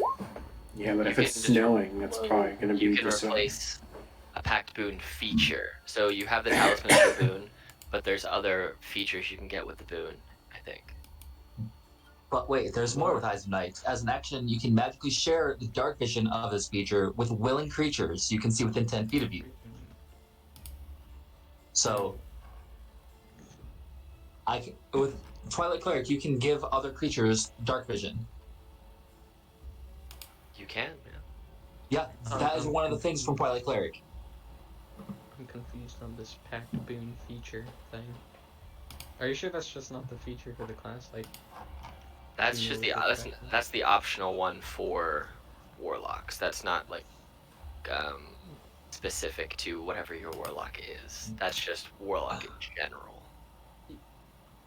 So yeah. So being able to switch the Pact Boon, I'm confused. let me see here real fast. When you choose your Pact Boon, the following is Pact Boon option.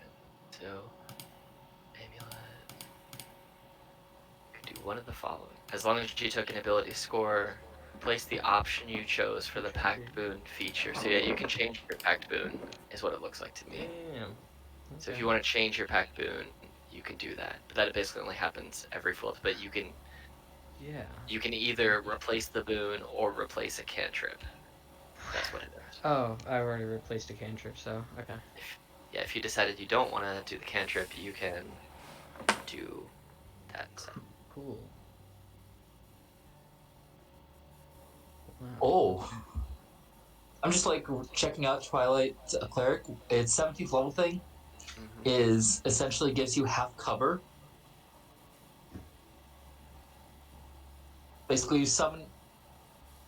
you can summon Twilight, essentially. So the Twilight that you summon offers you a protective embrace. You and your allies have half cover while in the sphere created by the Twilight Sanctuary. What spell did you choose as your other cantrip, and do you need a token for it? Morthos, I just made you another token for Thunderwave. What was that? Sorry. I just made you. Yeah, I just made you another token for Thunderwave, so you should have it in your thing. Awesome, thank you. Do you need any other additional spells, tokens made for you or for a warlock? I do not. I was doing it for. I was asking about the cantrip thing because I wanted mending. Cool. Well, I don't think anything with the rogue changed to level 4. Yes, that is the book I'm referencing for Tasha's, but I will double check because I think the rogue's main change was they get that at level 3. Yeah, and after that, it's just nothing else has changed with the rogue. So you get all your same stuff with thief. So you get all more rogue, just regular rogue stuff after level 3. So, bam. All right, but so the night passes. Wait, is everybody back? Yes. Okay, cool. Night passes. Everybody has a long rest. You wake up, you recover.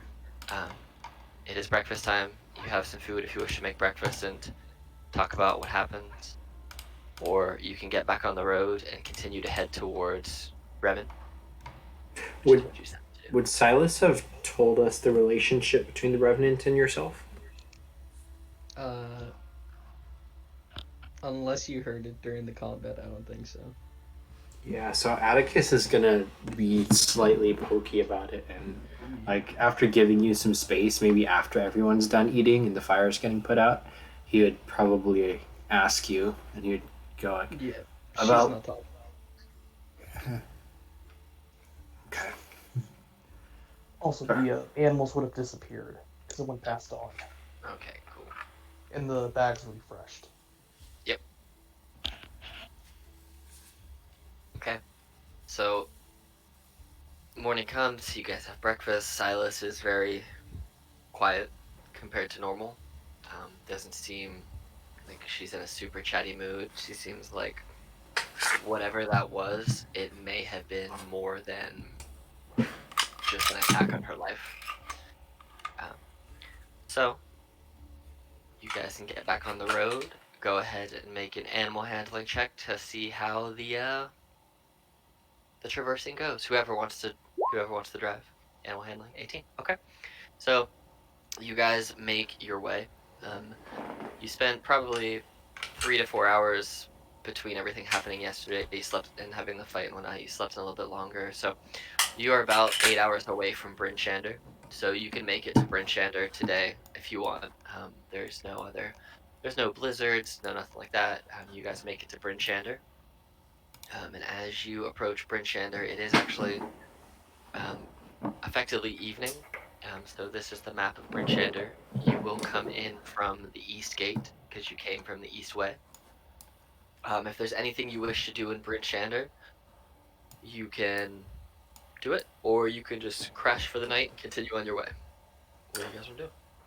Well, I think- since my thought was since we kind of booked it out of the other town, while there, we should see if we can't get some supplies to build our makeshift sled. Okay. I would also like to check to see if there's a wagon right here or something that can maybe maybe we can get rid of this wagon and send it back over to the original owner. The body of water, you're actually, if you might have a map in your journal. There should be one. Maybe I didn't share it, but the map. Here, I'll bring it back here real quick, and then I can answer your other guys' questions real fast. So, if you look here, so you guys are at Bryn Shander right here, and then there's this lake, pretty close to Bremen. So there's that big body of water right up there.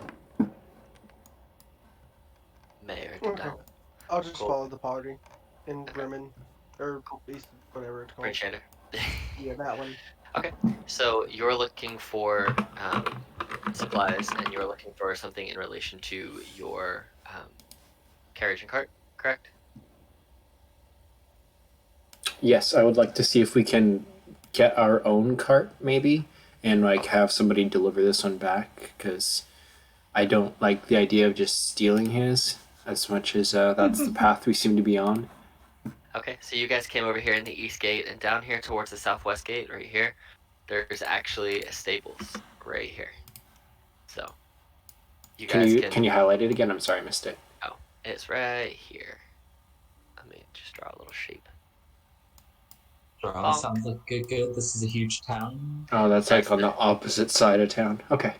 Yep, that's the stables. Well, I will inform everybody that I would like to. I'm going to go there. Someone should probably find lodging for us, and maybe we will meet there at the town square in about an hour or something. Okay. So, whoever wants to can go ahead and make investigation checks, and you can kind of try and figure out what's in this town, what might be open to you guys. 9, 8, wow, 14, 15. Okay, getting better, getting better, getting better. All right, so looking around or asking around, you find that there is a inn up by the north gate right here called the North Look.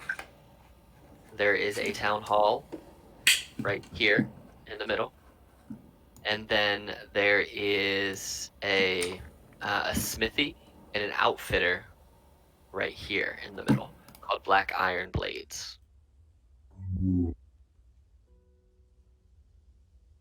You also know that there is a religious temple here too, and it is over here, and it's called the House of the Morning Lord.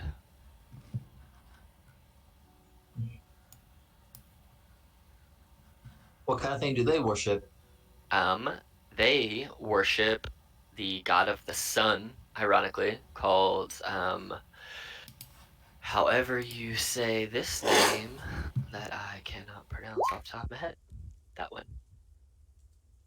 Commodore? Yeah, that guy. Intimidation. Trying to scare the people into telling you where stuff is. God, I like it. I mean, that's one way to do it. It works. Where's the end? That way. So, where do you guys want to go? Do you want to go to the shrine, the smithy and the outfitter, the inn, or the inn and the tavern? I feel like Mountain will hit the smithy. Okay.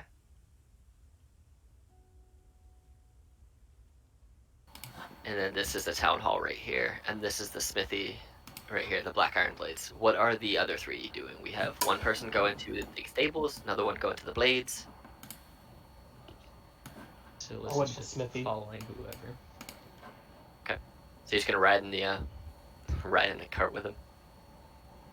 Yeah. Okay. I'll just go. So, Morthos, where are you going? Because we got 2 going to the blades, 2 going to the stables. Can I look for another place to research at? Yeah, you can do that if you so choose. Yes. I don't want to have a baby. I would. Don't have a baby. Once I'm done with the stables, I would actually like to go to the House of the Morning Lord to see if there's someone there who would like to buy the Thrim. Okay. Yes. Sell some Thrim. Okay, so you guys are from the stables. You're then gonna walk up to. So, are you trying just to stable your horse? Or are you trying to stable it, get it returned, and then buy a new set of ones? Yeah, I want to ask to see if they can tell me how much it would cost for us to get our own wagon or sled or something, our own, not borrowed wagon, essentially. I have to look up how much this would cost, but they tell you that right now they don't have any they can spare today because they're waiting on people to return from the Sea of Moving Ice. Because there's from they tell you kind of the topography of the area, and that going from Bremen out to the Sea of Moving Ice, there is no trail. Getting to Bremen, there's also not really a good trail, so they have to. If you're going from Targos out to Bremen, you have to go and use a dog and sled, or you have to hike it on foot because there's no actual road trail per se. And then from there up to the Sea of Moving Ice, it's just wilderness. So they are utilizing their resources right now to go and try and gather fish and other supplies from the wilderness area through hunting and fishing means and some trade with Bremen. So you could either wait a couple of weeks here for them to come back, and then maybe they would be willing to um, part with their resources if you have enough coin, but it's Mm-hmm. going to be quite pricey. So Okay. Then I will just tell them we're going to stables for the night and leave in the morning. okay, um, he says it's a gold to do it. That'll feed your horse, get them cleaned up and bathed, and it'll help do any minor repairs that you might need on your wagon. Not like axle fixings, but like if you have any minor tears in the coverings or things that can be quickly fixed. Yeah. They will do that and it's not even them, it's their apprentices doing it, so effectively it's an unpaid internship for people who want to fix it. So Okay. I will. I'll agree. I have deducted a gold for that, and then I will kind of motion for Silas if she will just follow, and we'll make our way on foot towards the town square. She's staying on the wagon, just looking at the floor. Gotta. all right, so as you guys are Oh, doing that and heading northeast in the town, those of you have gone to the Black Iron Blades. You go in and you see there is a dwarf who is there. And you see on the sign outside the building, it says Black Iron Blades, manufacturer of the cheapest but strongest blades in the 10 towns. Owner and operators, Garn the Hammer and Elza. So, you said the dwarf, so Mountain will actually greet him in Dwarvish. He looks up to you, surprised for a second, since you are, in fact, not a dwarf. Looks at you and nods and says, "Well, hello there," in Dwarvish. Are you the only person that speaks Dwarvish in your party? I speak Dwarvish. Oh, there you go. You understand that if you are with him. So he says, "Hello there" to both of you, and you can either choose to continue the conversation in Dwarvish or in Common. That's up to you. What can I do you for?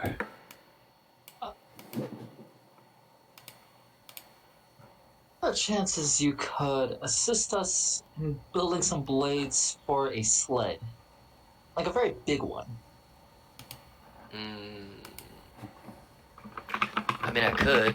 It would take some time. I already have other jobs on the line, so I could put it in the queue, but I could do it probably if you bring me the materials, the coin, and won't give me time. How much are we talking? And what materials would you require?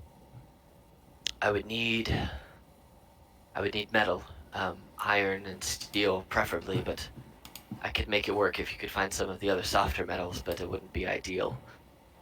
If I had iron or steel, I could probably Els and I could probably knock out the actual sledding parts of it in probably um, 8 days. 8 days of good work. We could probably do it between the two of us. If it's just me or just her, it'll take um, twice the time. But with that and with the coin, we could do it. How much coin will this require? typically our jobs run about 3 coin a day if we have materials and labor. But yeah, so about 25 gold, let's say. Okay. But that would just be for the actual sleigh rails. That's not for me building the whole thing for you. That's just I have a. Let's just say we found a giant sleeping bag that we're turning into a sled. he looks very confused because you're trying to turn a sleeping bag into a rideable device, but just kind of okay. I know it seems weird, but it's big, it's sturdy, and it's warm. And out here, warm is very good. Sleeping bag is at the other town. I know, but You can go if back we and can get get the it. supplies, then Yeah. we can. While you're here, anything else you want to buy, or you just want to put in the order, or do you have the materials? What do you? Where would you recommend a good place to find the materials? Oh, you'd have to go up into the mountains and do some mining. And he kind of points off into. Let me get you over to the main map. He points you off to. It doesn't have it on the map, but kind of along the edges of the sea of moving ice. He describes that there are different mineral deposits, some of them up in kind of more mountainous areas, other are more low lying to the ground. And that's where you'll find the materials that he's looking for. And they're not just in one place they're not just like here, they're along basically the whole edge of it. So he kind of describes the mineral locations to you. So. Mhm.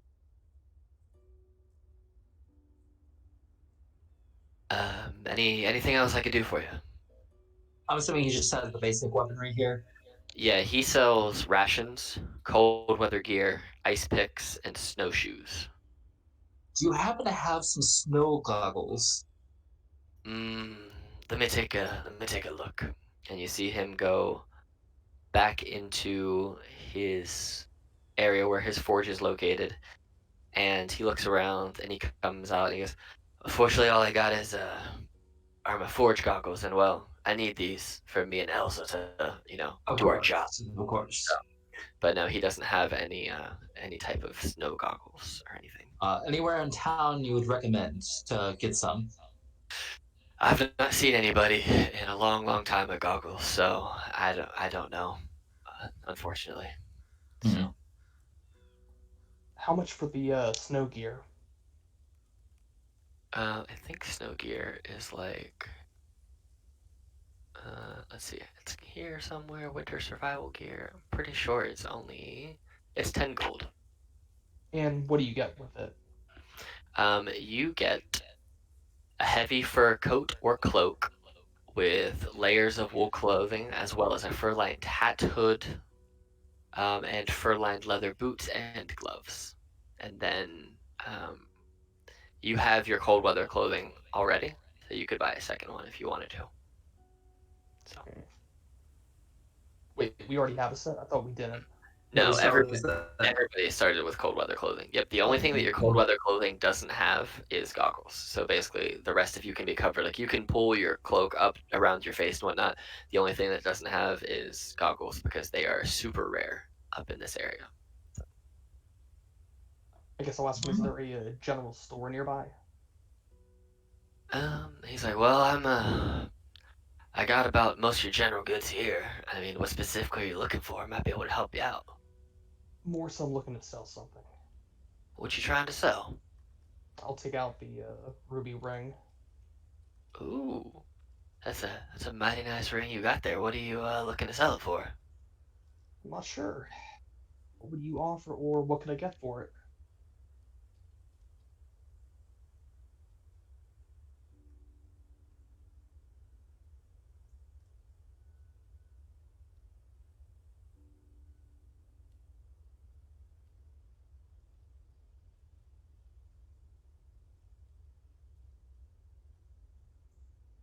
Of our conversation, unless they know Dwarvish. This is very true. Um, see here. I'm trying to find something specific here that I can't find. I had it open a little while ago.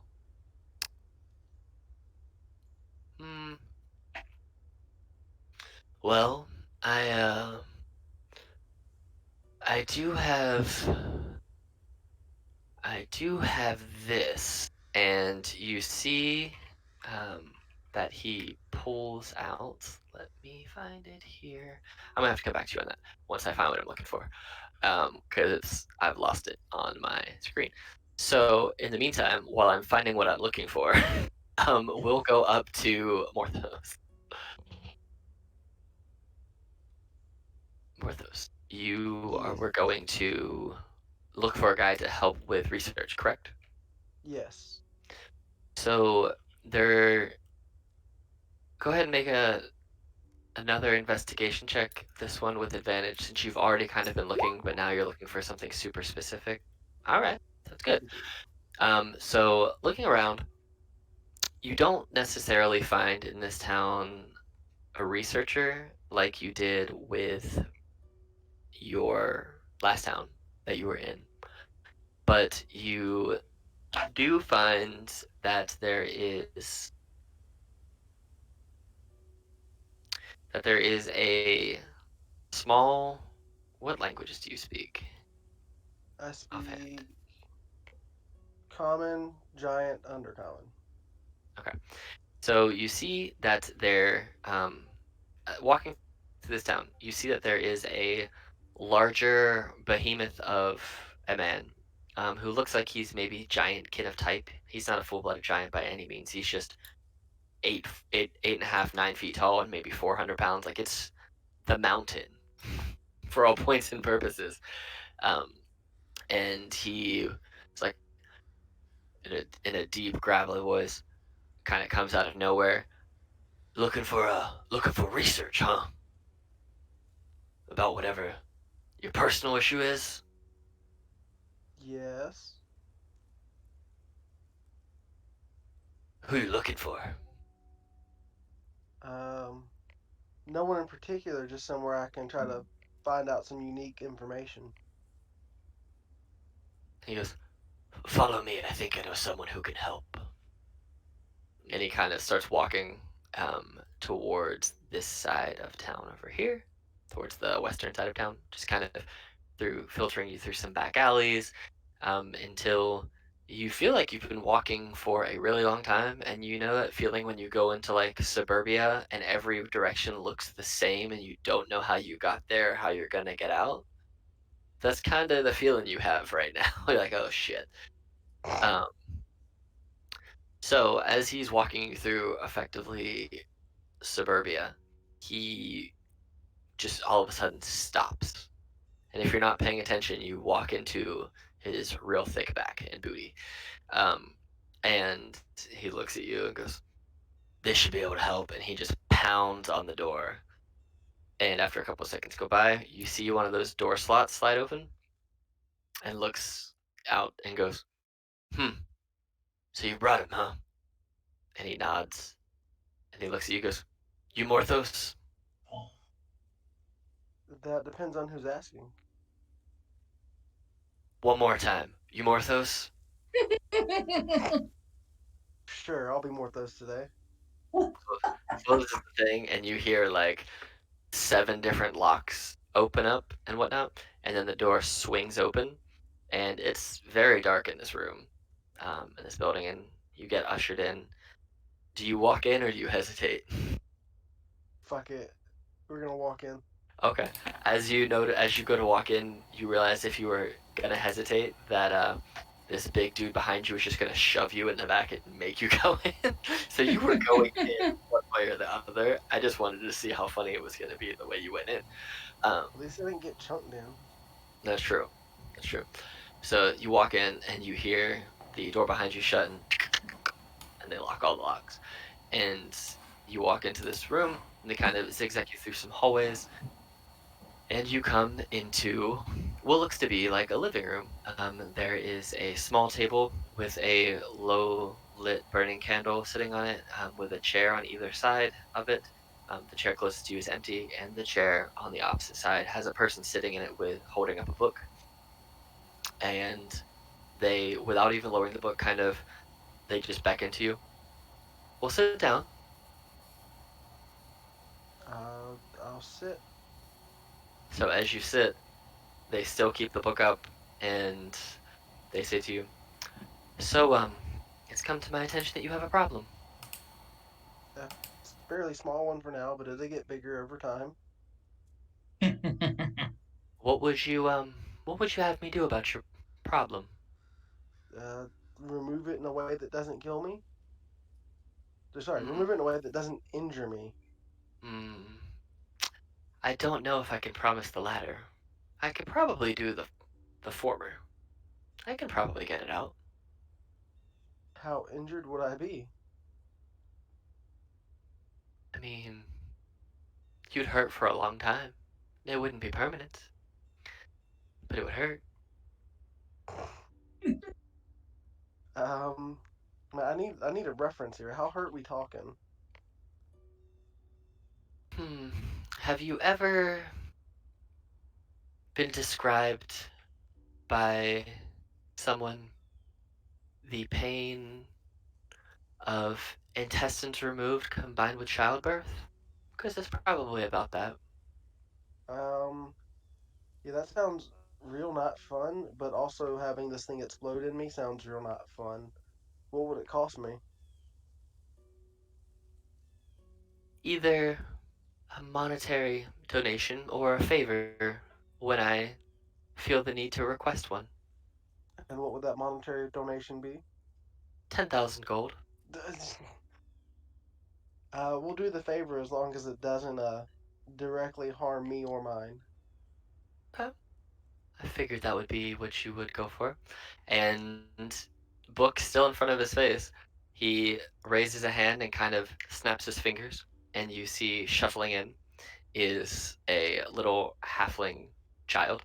He goes, "Wentworth, get me the contract." Oh no. Oh God, I want to keep this thing. I want to raise it as a pet. Don't Oh kill it. no. That's not something I can let you do. What do you mean? You It's mine. see, It's in me. it's in you until it eats you. Well, Yes. not if we take it out. Then it will be out of me, and it If will be I eating me. if we remove it, then I will claim it for my own. You can either keep it in and it can explode out of you, or I can remove it. But if you're getting that, that sounds like I'm already paying you then. These things are fairly rare, you know. It's not like you just find them walking down the road. Oh, is that so? And then he whistles with that same hand, and you see walking in on two leashes the Goliath of the behemoth of a man, walking two of them in on leashes into the room. Well, if you already have two, What what do you the need a third fuck? one for? There's nothing wrong with threes. That's fair, but I would like one. What would Um, it cost to keep one? your life. There's no way I'm After I'm letting you done keep with there's no way I'm letting you keep it. So it? that's up to you. But as you're speaking, Wentworth comes in and he presents a scroll. And for the first time, you see this man close the book, put his book down, grab the scroll from Wentworth, and unroll it in front of you. And it is in, there are all these symbols and this writing and this really, really super fancy script that you can't read. You have no idea what this language is. You have no idea what this says. You just can't read it.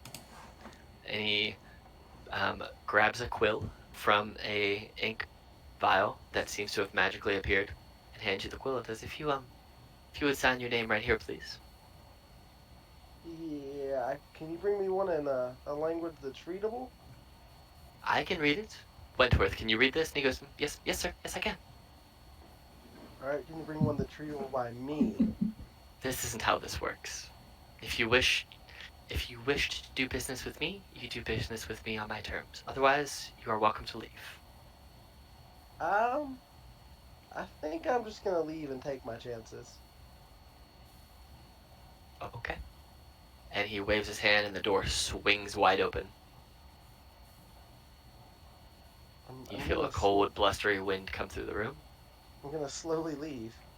As you go to leave, he goes, 1 second. He goes, if you ever try and seek help in this town again for this problem, I will kill you. Good day. Neat. Bye. And then you feel the door slam shut behind you. All right. Back- Let's not try back- this town anymore. back to the blades real quick. We're to the really just ruining our relationships with every town. he goes, oh, I found what I was looking for. And he pulls out this metallic rod, which has a button on one end of it. And he goes, this, I will trade you the ring for this. This has all kinds of uses. It holds things up, it holds things down. You can use it as, I don't know, something for safety. It can lock doors, it can beat people with. It's a big metal stick. It is an immovable rod, for your knowledge. That's what What it is was. a movable rod? It's What is very useful. It's up to you. He is willing to trade you an immovable rod for this ring, or he'll just buy the ring So from you. let me put it this way, out of character. Imagine an enemy being prone and just setting this on top of them. It essentially would pin them to the ground. Mm-hmm. Would you say it's worth 50 GP? Or would you say it's worth the ring? Oh yeah. It's worth more than the ring, yeah. Oh yeah. Sure, I'll say yes. Okay. So he trades you the immovable rod for the ring, and he goes, great. Now I can propose to my fiance. Thank you. He was willing to take a loss so that he could get a nice ring to propose. That is, there you go. Yeah. So this immovable rod is worth a lot more than the ring itself. But because he's getting so much more on his end, it's more worth it for him. Any other business I can do you for, gentlemen? Does he have any snowshoes? Snowshoes? Yeah. You have some. Oh, we do. Yeah, wait. Yep, all your cold packs. Here. Yep, all your cold packs. Oh, sorry, I didn't hear that part. Oh no, you're good. Yeah, they basically have everything that you need to stay warm, including snowshoes and pittons, basically to climb through stuff in the snow. Except the only thing that they don't have is goggles, because goggles are super rare here. How will we on rations? I don't know. That's up to you guys, because you've only used. Since you left the original town of Dugan's Hole, you've probably used 3 or 4 days worth of rations tops. Each? It might not hurt to pick up some extra rations. Mm-hmm. We've also been gathering rations from the things we hunt. And we also have those boars in your pack there. Unfortunately, as soon as those drop to 0 hit points, we can't, like... Yeah. So as you guys... Theoretically, could we do this? Hmm? Could we put a boar to sleep and slice off pieces without killing it? No. You couldn't. Some so as you Walking Dead guys... stuff right there. If you guys want to buy rations, they are half of a gold per day of rations. So every 2 days is 1 gold. But while you guys are doing that, those of you, Atticus and Silas, heading over to the House of the Morning Lord. As you make your way across town, near the Northeast Market Square, you see a converted house serving as a gathering place for the worshippers of Amanator, god of the sun, which you know just from being in this area for a large portion of your life, it's part of the world, that this god takes both female and male forms. And as you walk in, you see a retired human adventurer. Go ahead, Atticus, and roll me a history check. Okay. Walking in, you see this older, older human male. He has this mid-length, scraggly gray hair, this long, twisted gray and red beard, quite a few scars, wearing traveling clothing. And you recognize this man. You recognize him as Mishan, Mishann. The robes that he's wearing are traveling cloak, and underneath that you see that there's a little bit of religious garb that he's wearing. It seems like he may have just gotten back in from traveling around the town or coming in from another town or whatnot, and you see him taking off his cloak, looking like he's preparing himself for the evening. And he turns and looks at you and doesn't immediately recognize you because it's been a while since you've seen each other, and just doesn't recognize you right away. How long would it have been, would you say? Probably a good 15, 20 years, but you're of elven descent, so that doesn't feel like that long to you, whereas in human ages, that's a really long ass time. Yeah. So. And does it look like he's actually a priest of this temple, or is it just? Yes, it looks like he's become a priest of this temple. Kind of how you gave up your soldiering lifestyle to become the farmer and now the adventurer. He kind of did the same, but he took a different path and became a servant of religion. Mm-hmm. So I'll greet him and kind of make sure to dust off my cloak before I enter into the building, and I will step towards him and say, "Mishan, I would not have thought to meet you again in this life." They kind of jump for a second, not expecting someone to call them out by name, and they kind of turn and they look at you longingly for a minute, kind of staring you up and down. Like you can see the wheels and cogs turning in their head. Atticus? Is that you? None other, my friend. It has been a long while. How long has it been? Lifetimes, it feels like. At least 2 decades. It's years, to be sure. What have you been up to? I know you said that you were giving it all up. You were gonna go and you met a wonderful woman and you were gonna go have a family, start farming or something. I don't know. What have you been doing?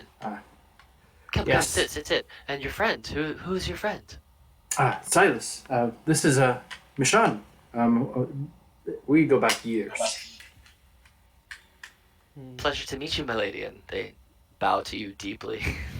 How do you respond to this all of a sudden happy-go-lucky priest person? I just stare at his feet. Just like, I'm gonna try to flash him and look like, "Don't press her, it's okay." Oh, well, come with me. Come sit over here. And he leads you in to some chairs for you guys to sit down. And he's like, let me make some tea. And goes and gets some tea and starts boiling water and so that. Go on. What brings you to Prince Shander? It's been decades. Well, he pauses for a moment, not really sure. Like, he doesn't want to get into his own history too much, but he'll tell that my wife Madeline, she's moved to the next life, and I've returned to, I suppose you could say, adventuring. But my companions and I, we first off would like to pay homage to Amanator and seek her blessing for the next venture. I'm going up to, I think the town was Bremen, if I remember correctly. Mm-hmm. And I worry for my son up there. So we would seek the blessing of the gods, and beyond that, I also was hoping to, I don't know, I have a question, and he will kind of flip over the vial of Thrym in his hand and kind of hold it aloft for Mishan to see. Thrym you have. We found this, and I would be looking to trade it for gold or goods. You could probably get 5 to 10 gold per vial if you found the right person in this town. Could you direct me, Mishan? Oh, absolutely. Absolutely. You could probably find them up in... Well, there are can either go to the inn called the North Look, or you can wander around. The people you're looking for, they're a group of dwarves who typically they're part of the Battlehammer clan. They typically run around. You will notice them. They do wear cloaks with their clan sigil, which is a foaming mug. You can find Fitting. them, and they would likely buy it from you. Yes, right, I know. Or you can go and try and find them up in the inn, the North Look, whichever you would like. That's our next stop, so perhaps we'll check there first. Okay. Well, if there's anything else I can ever help you with, please don't hesitate to ask. And at this point, you hear from above you in the ceiling just like the crashing and stumbling of just stuff. And you hear from above, God damn it, God damn it, God! And then you see Mishan kind of just goes, stupid roommates. I don't know why I agreed to rent the attic to them. They have a stupid name, they do stupid stuff, and it's not really worth it. What are they? It's a stupid little gnome tinkerer named Copper Knobberknocker. Copper Knobberknocker, sorry. I don't even know his name half the time. He's so dumb. And you just see this rock gnome come tumbling down the stairs, covered in, like, Mechaneer's goggles, a little bit of, like, alchemical gear. They have an apron and some stuff on. They kind of remind you a little bit of Morthos, but much smaller and with much more, like, laboratory-based gear rather than armor-based gear. Mm-hmm. So, Oh, then raise you an see- eyebrow and just kind of like nod a greeting. yeah. And he goes, oh, well, are you adventurers on missions? Are you seeking coin? I'm seeking to sell. If you're looking to buy, No, but I can offer you a job. And you just see Mishan just go, hey, they're my friends, Copper. They're not here to do your dirty work. I must say that we're pressed for time, and I'll look at Silas to kind of see if she's participating at all in this conversation at all, or if she's still glazed over. Nah, yeah, she's not even listening. Yeah, I will just kind of motion like a hand over to her and say, "We're very busy." Okay. Well, if you ever find a black cabin, know that you need to investigate it. Alright, bye, and then just leaves. Runs upstairs again. Okay. We'll switch over to those who were in Black Iron Blades real fast. So you guys can buy any of the rations if you need to. Where do you wish to go? Did you guys have a meeting place that you were all meeting at after you took care of your business? Center of town. Okay. Mm. So you're And, pretty can close I to the buy, center of town, so 10 days of rations. yes, that will be 5 gold. Or 2.5 gold. 2.5. Actually, Well, can I do so- 20 then? Yeah, 5 gold. We'll do 20. While they're still at the smithy here, Mountain's gonna ask if they can help draw up a blueprint type of thing to help build, like, get an idea for the sled. And he's gonna like kind of draw out to the best of his ability, the giant sleeping bag. Okay. Yeah. So It looks go ahead and oblong. go ahead and make a performance check.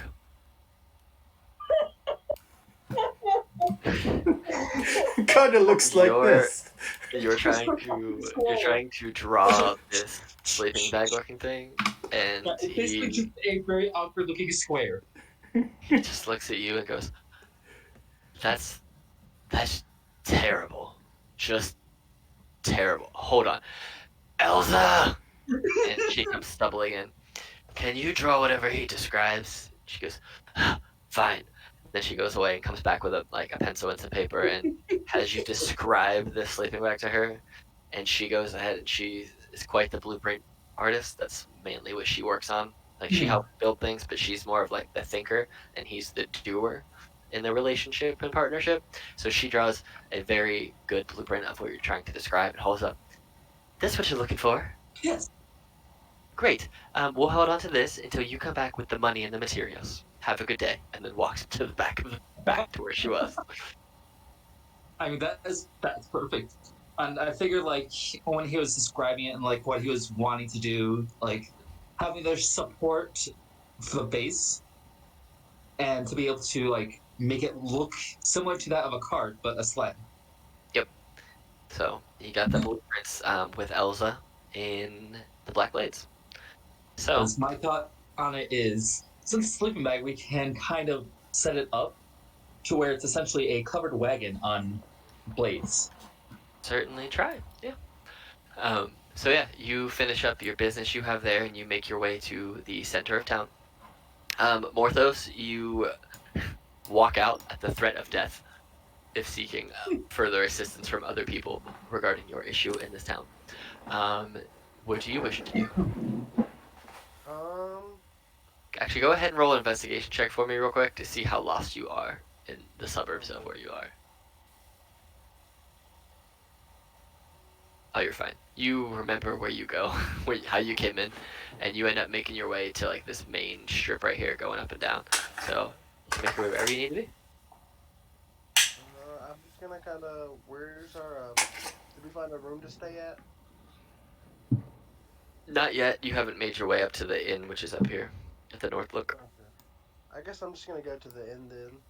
Okay, so you know the quickest way is just to go through the center of town, and then you can follow the main road right there. So you'll end up running into your party that are in the center of town.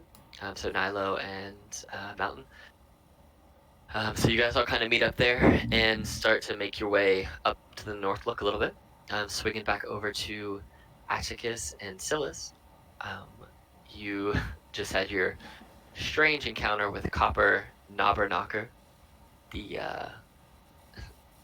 rock gnome, who is a tinkerer. And you're just looking at a disgruntled now Mishan. Can I take the opportunity to kind of motion for Mishan to step away from like the fire and Silas and stuff and talk to him privately? Absolutely. So I'll ask him kind of more in private. Mishan, I know you've also retired from the adventuring life, but it looks like you're now a man of the clergy, and perhaps you can help or answer some questions. We encountered a revenant yesterday, even. You see that Mishan kind of takes a step back for a second, and his eyes get real big. I don't know the situation or what we need to do. That's why she's so like that. What can we do? Is it something that we need to worry about in the future? It seemed to be attacking her specifically. So the thing about revenants, which you need to be made aware, is that they really don't die per se. I mean, you can fight them, we and killed you can defeat them, and you can defeat them in battle, but the soul can continuously go into other humanoid beings and transfer those beings into its true revenant form. There's only one type of magic that I know of that can banish them completely, and I've never met a person who has the capability of utilizing it. You would need to find a master conjurer and be sure to take them quite the hefty fund to cast that spell. Is there any way that we can just avoid it or kill it ourselves? Or you said it. So the thing about the revenants is until they themselves are destroyed, they will forever know the distance to and direction of any creature of which they're seeking revenge against, even if it's on a different plane of existence. At that, They know he's going to look kind of directly at Silas, like, kind of, oh no. they know them so well, and their revenge is so strong, that they even know if the creature that they're tracking dies, the Revenant will know. I know the name of the spell. I know I wrote it down. Let me go and find it. And you see, he kind of holds up a finger and says, "Hold on," and disappears to his study for a couple of minutes, looking. And you hear just like the moving and dropping of books off of desks and out of bookshelves. And he comes back While with this. he's gone, I'm gonna actually just kind of kneel down and start praying to this god because we need all the help we can get at this point. So you start praying. Silas, do you react to him praying, or are you still just 1,000 Nope. yards staring? Okay. You're staring at the ground. All right. So let's go. You're praying for a couple of minutes, and then Mishan comes back with a book, Yeah, I rise immediately. and he goes, "Okay, you need to find." And you look at the title of the book, and it's in common, and it says, "How to Master Conjuration: Altering the Fabric of Reality." And he flips through this book, and eventually, almost to the end, he finds this this spell. You speak Elvish, correct? Yes. So he spins the book around and shows it to you, and he says, "I think this is the spell that we need." And as you start reading over it, reading the capabilities of this spell, you look, and the description of the spell indicates that it can duplicate any magic, almost an equivalent to its same power. This spell can alter the foundations of reality in accordance with your desires, and it can also it has a whole list of things that it can do. And you realize that what you're reading is the wish spell description. Oh, jeez. So Atticus has ink and parchment and stuff. Can he ask Mishan if he can basically note take or kind of copy over or like summarize what they're looking for on paper? Because Atticus is not very intelligent, but he would know that if they ever come across a spellcaster, rather than relying on his memory, he'd rather have like notes on what they would need. Yeah, he goes, this isn't the spell itself. This doesn't teach you how to cast or anything. This is mainly just describing the type of magic you need. Yes, feel free to make a copy of it. I've never met a spellcaster of this level, so That makes two of us. And I will spend the next, hour, whatever it takes for me to kind of transcribe it onto my own paper so that I have a copy of this. cool. So you spend some time transcribing this onto your own paper, and you see this whole time that Silas is just hanging head low, maybe occasionally drinking tea, depends on how they feel. Maybe. Otherwise, you realize that it's starting to get later in the day, and you should probably go find your bedding for the evening since you know that you're trying to head out in the morning. Yeah. Okay. Thank you so much for your time, Mishan. It's been far too long and it's been far too short, but we set out in the morning, so Well, wish us the best.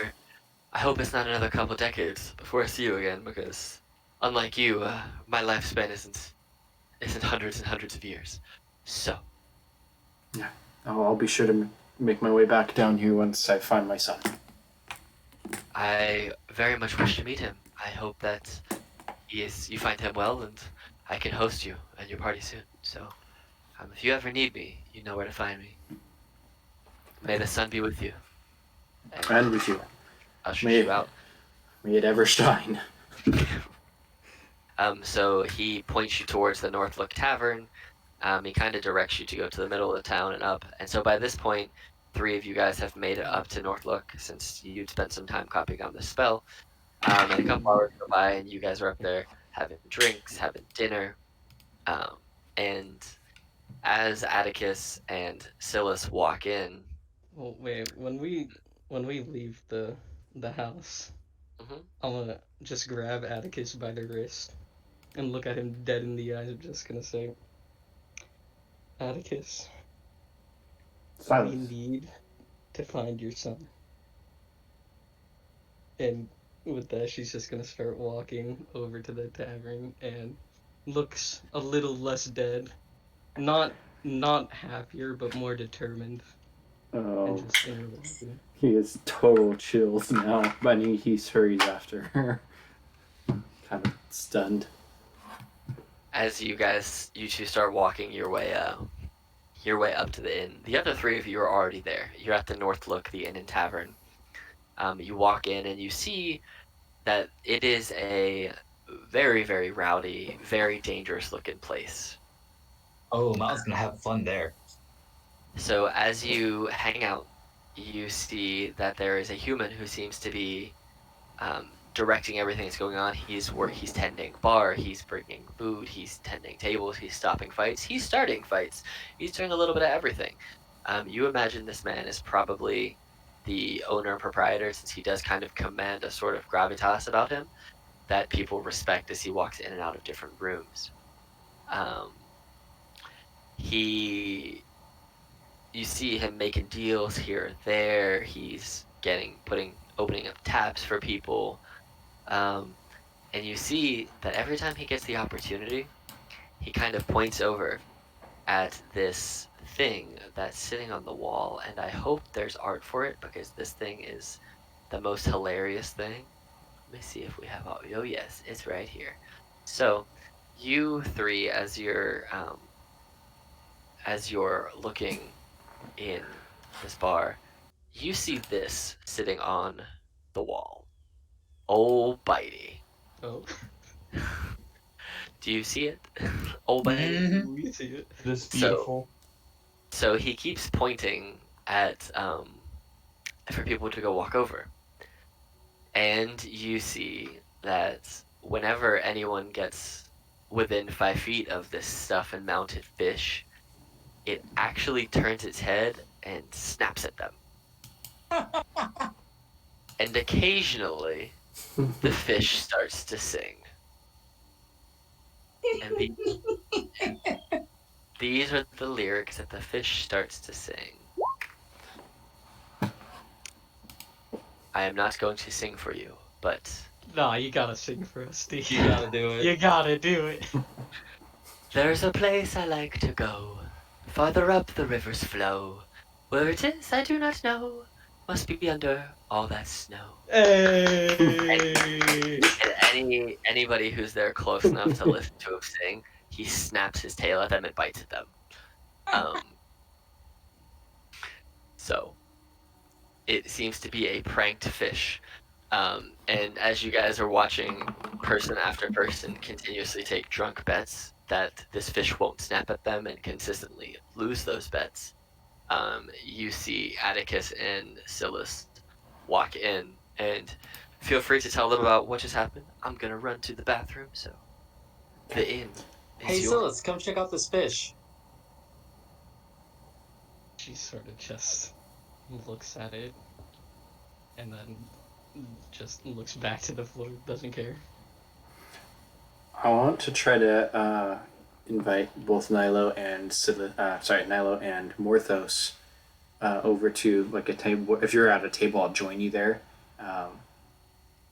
And I would like to basically get you up to speed on kind of what I talked about with the Revenant talked about the Revenant with the priest, and to tell him kind of about the spell that he had told us, and kind of I won't pull the notes out in public, but I want to tell you too, kind of what I learned while Mountain is talking with or engaging Silas, so it's kind of away from her a little bit. Fair enough.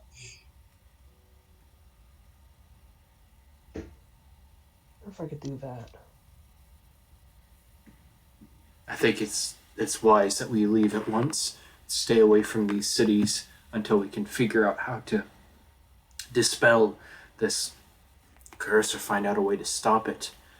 And when we were leaving, Silas said that we need to find my son, which I 100% agree with, but I'm worried. I hope we can set out at once in the morning. So we're staying here for the night. unless we have a different place to stay. But I don't think we should set out in the blizzard unless they kind of look at you questioningly, like, are you suggesting we should leave right away? In the No, middle. we stay for the night. Received I this place. I have might be received able to death do threats something. already. Okay. I might be able to do something, but I need to be left alone. Silas is gonna walk up to the owner, give him the pouch of 20 gold, and then just walk upstairs to the room. Oh, well, that's quite the mighty cost. It doesn't cost that much to stay here. She just goes to the stairs, Well, here's a key, and hands you a key as you run away. takes that, and then goes away. It's the second door to the right when you go up the stairs. Okay, Missy, bye. And he looks around for anyone else that you're with, and he just has Yeah, this. Mountain just kind of like waves. Yeah. They're Oh, with us. yes. How many of you are staying here tonight? There's 5 of us. Oh, okay. He takes out another gold coin and just gives you a sack of 18 gold back. Like, I don't need to steal from my patrons. You can have this. She seems like something's wrong. Yeah, we just been through some heavy stuff. Do you say that out loud, Morthos, or are you just thinking that to yourself? I say it out loud. He overhears that you mentioned death threats, and his head snaps to you, and he goes, "Not to worry, my dear sir. This is a safe haven. This is, shall we say, neutral ground here. Business gets done, but also not on my grounds, if you understand what I mean. Verbal contracts can be made, but no action can be taken, or else swift and just punishment is handed out by me directly. So you are safe Right. here. So I can take out contracts. Is what I'm hearing. There are people who offer contracts, who offer business, and who offer jobs. What if I want to offer a job? I'm sure with the right funding and right, shall we say, motivation, then you could probably find someone to take the job. Is there a specific type of person you're looking for that I can maybe point you in the direction of? Let's have this conversation privately, if you don't mind. Yes. Come and find me in a few hours. I do have other business for just my business that I'm attending to right now. So once the evening has died down some, feel free to come back down and we can speak business. But for now, I do need to take care of the rest of my patrons. And he waves his arm to just a bar full of rowdy ass people. There's like 80 So, other people in I'm this always just gonna building. get some mischievous grin. Would you be okay if I did some gambling? Absolutely. But if you break any of my business, as Oh, in my I don't furniture, intend to break anything. I was just thinking a friendly arm wrestling contest. fine, but don't break anything, or else I'll take it out of your hide. And he looks at you very seriously. Like, Yeah, really, don't like I break said, anything. I don't intend to break anything purposely. Okay. Can I, He's gonna Nilo find like a table and just places a gold coin down and just says, "Gold coin to anyone who can defeat me." But you Alright. must place a gold in return as well. Okay. So as you sit down, and Morthos, you stay down here and drink, or do you go upstairs? Um, as a robot, I don't see the point of drinking, so I'll go upstairs until later. Okay. So Morthos goes upstairs. Silas has already gone upstairs. Atticus is sitting down, kind of being very contemplative and eating. And you got Mountain who's sitting down, challenging anyone who will take him up on it. And then Nilo, what are you doing? can I speak to the barkeep? Absolutely. Can I use the scan see if she understands? Yeah. I Can. guess. What do I you use want to these, say? Yeah, what do you want to say to him? That can I possibly send a message to him? There is a message of importance that needs to be sent. Oh, absolutely. Who are you trying to send a message to? A contact. Okay. Do you have a description of the contact, or what they look like, or where they can be found? What should I say for next? I'm using the criminal contact. Okay. So, more so describe what it is that the information that you're trying to attain, and then they'll be able to. What are you trying to? Let me get this. What are you trying to acquire information-wise? On an individual, I can cast the wish spell in our area. If my contact, see if they have any knowledge that could be useful for it. Okay. So you're looking for a person who can get you information regarding a high-level spellcaster, if I read you correctly. Perfect. Okay. Yeah, I can definitely do that. And he kind of snaps his fingers, and you see this tiny little gnome just kind of head dart up out of nowhere, looking around. Real shifty looking gnome here. I'm talking like black hood, face mask across the way, shifty ass shades. Like every stereotypical thing you could think of shifty rogue assassin is what this person is. You only know they're a goblin. They're a goblin, I don't know, because their ears are poking out through their hood. So it's the only thing you see other than like their creepy ass yellow eyes. And they kind of look up at you and they don't say anything. And they look to the barkeep. And he goes, we're looking for somebody who's on, shall we say, a meteoric rise in the world of magic. You think you can find somebody for me? And then they just nod and they disappear. And he goes, well, whenever I have any information for you, I'll certainly send it your way. And don't worry, I'll be able to find you no matter where you are. I'll And give he her hands a. you any like palm. He goes to give you a handshake. I will, and I'll also give him a 5 gold tip just to say thank you. Yep. So you palm 5 gold into his hand, and you feel something palmed into your hand. And you kind of both just close your hands and put them in your pockets, and he goes about the rest of his business. And if you open your palm and look, you see it's a small stone that you've seen these before, but you've never necessarily utilized them. It is a sending stone. And you realize most of these are like single distance messages that um, different people in certain criminal networks use to get information to other people, and once the information's received, the stones become useless. So you have a one-use sending stone that's only going to be useful for you to receive information. So, and then you'll get that information when they find it. So, Um, I guess before I head up, can I just see if anybody wants to play cards? yeah, absolutely. So you set up your cards and go ahead and make a. Well, actually, I'm going to roll a d6 to see, or d4 to see how many players you get, to see how many people you can try and gamble out of here. 4. So you get 4 people rolling up on you. You get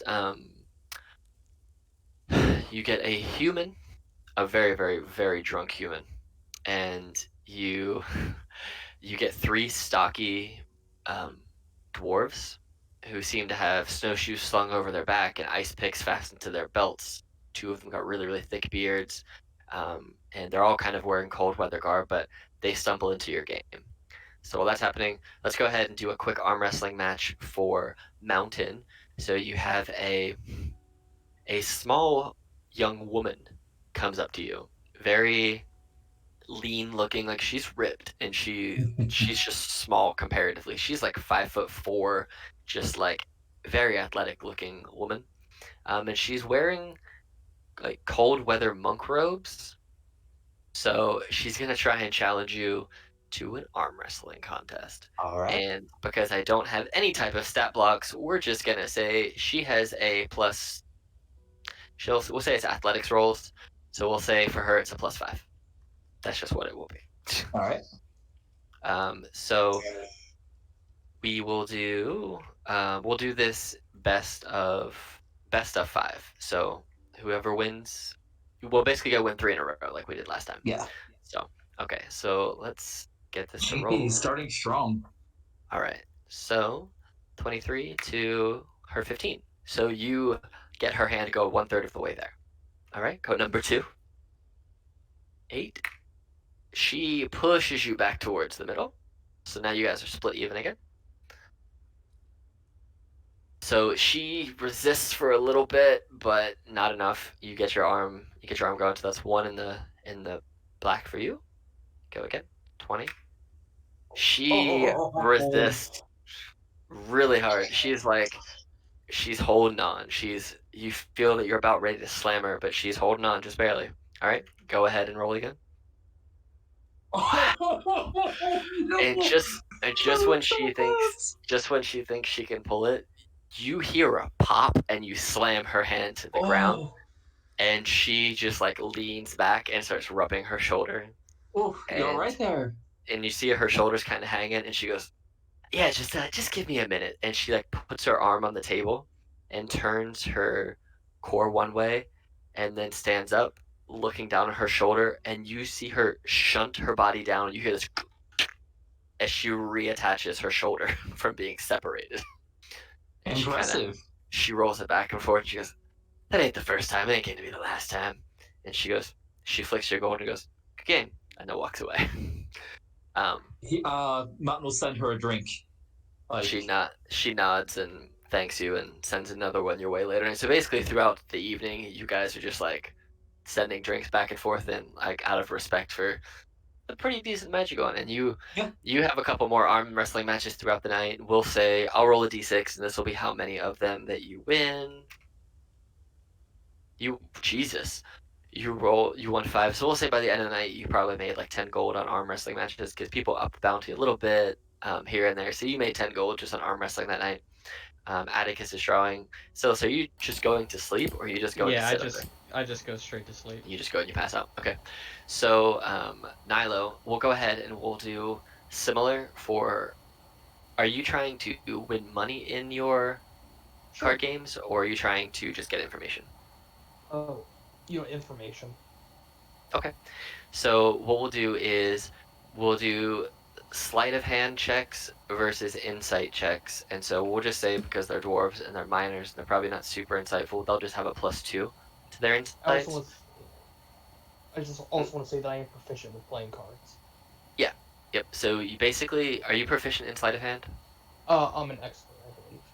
Okay. Yeah. So we'll just do it with, we'll just do them as sleight of hand checks, and that way you control it. Unless you have it set up so that you can just roll playing card stuff. I'll do sleight of hand. Okay, cool. So we'll do sleight of hand checks. We'll do it the same way as we did the arm wrestling, that if you win 3 in a row, that you will get some information from them. So, all right, go first. Play your deal. 13, 7. Yeah, you beat them the first time, and they're looking kind of shocked. Not really shocked because they're kind of drunk. All right, go ahead and roll your second one. Yeah, they're getting more and more drunk as this goes, and it's almost like you're a magician. You're moving your hands so fast, and you're moving these cards so fast, and you're shuffling through the deck and shuffling them out between the 4 guys that are there and yourself. Go ahead and roll another one and see if you can just outright beat them. Jesus. Wow. Wait, why is that a +5? That should be a +2 for me, not a +5. So it's a 19, not a 21. I don't know why it was a +5. The second one changed. Yeah, so you beat them all 3 times. So as you beat them, the drunk guy just looks, and he's dizzy from how fast that you were moving your hands in the cards.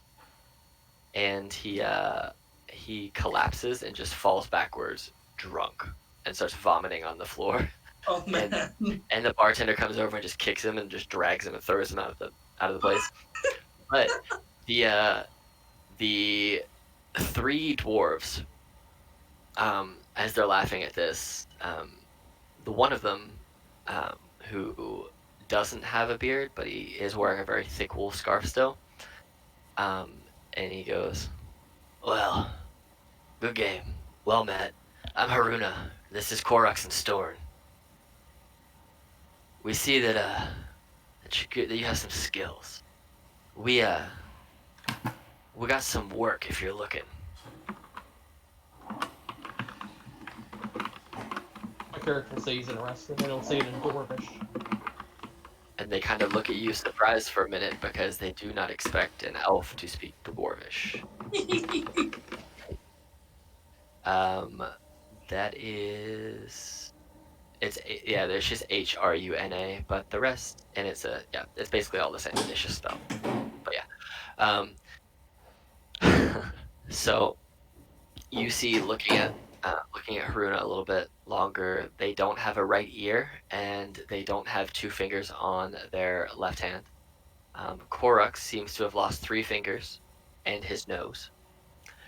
And you see that Storm just keeps nervously looking out the window, and you don't really know what he's looking for. But she says, "Well, that's good to hear.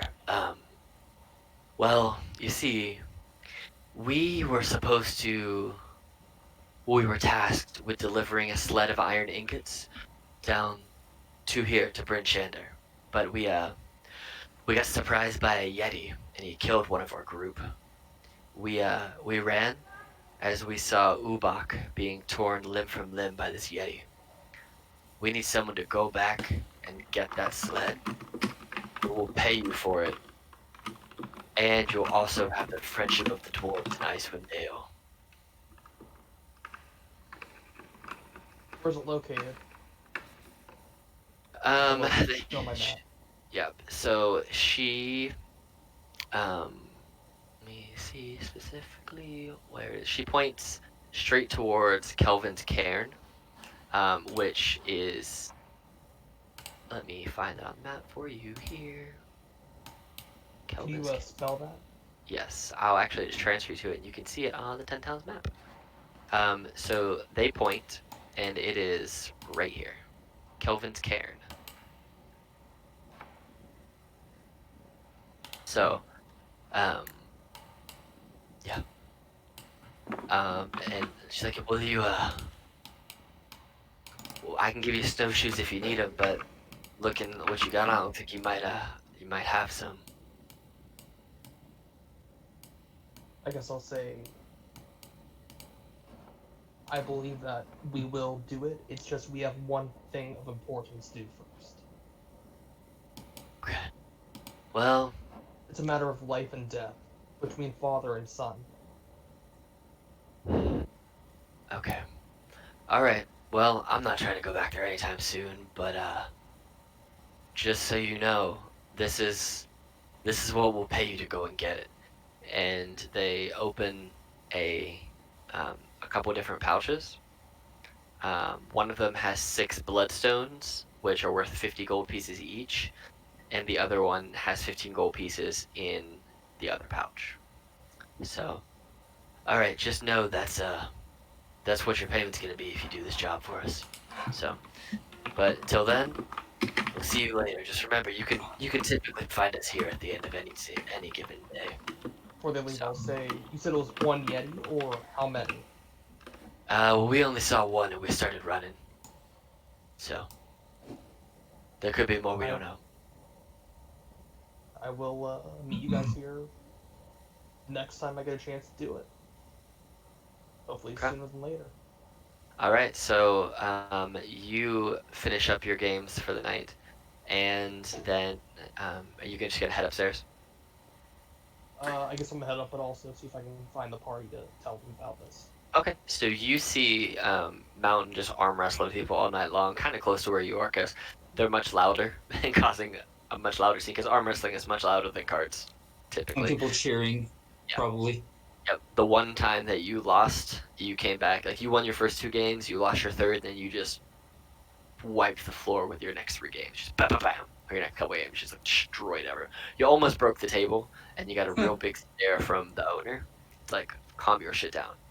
And you see Atticus kind of eating and being contemplative and drawing and painting over to themselves. And you know that you saw earlier Morthos and Silas go upstairs. So, Silas still looking real bad. But, yeah. Okay, so you make your way upstairs. Do you go to sleep for the night to just rest after telling the people what's going on? I think Atticus would end up going up for the night after he finishes. All right, so the evening starts to draw to a close. You see patrons kind of leaving, heading back to their houses. Atticus goes upstairs, Nilo goes upstairs, Mountain goes upstairs, and Morpheus, you start to hear the loud revelry that was going on kind of start to die. You hear your party members stomp, stomp, stomp up the stairs, walking, and you hear the doors open, the doors shut, and then you kind of hear quiet for 5 to 10 minutes. I'll go back downstairs now. That there's Okay. not crazy screaming arm wrestlers. Yep. You head downstairs and you see there are still a few patrons here, but they seem to be kind of the ones that will kind of sit in the corner of the bar in the dark, kind of by themselves, just kind of the perennial regulars. So you see a couple of those guys minding their own business, and then the um, you see the bar owner who, just because he's bored, he walks up and like pokes at old Bitey to keep singing the song and biting at him because he just gets a crack out of it every single time. It's never boring for him. It's always exciting.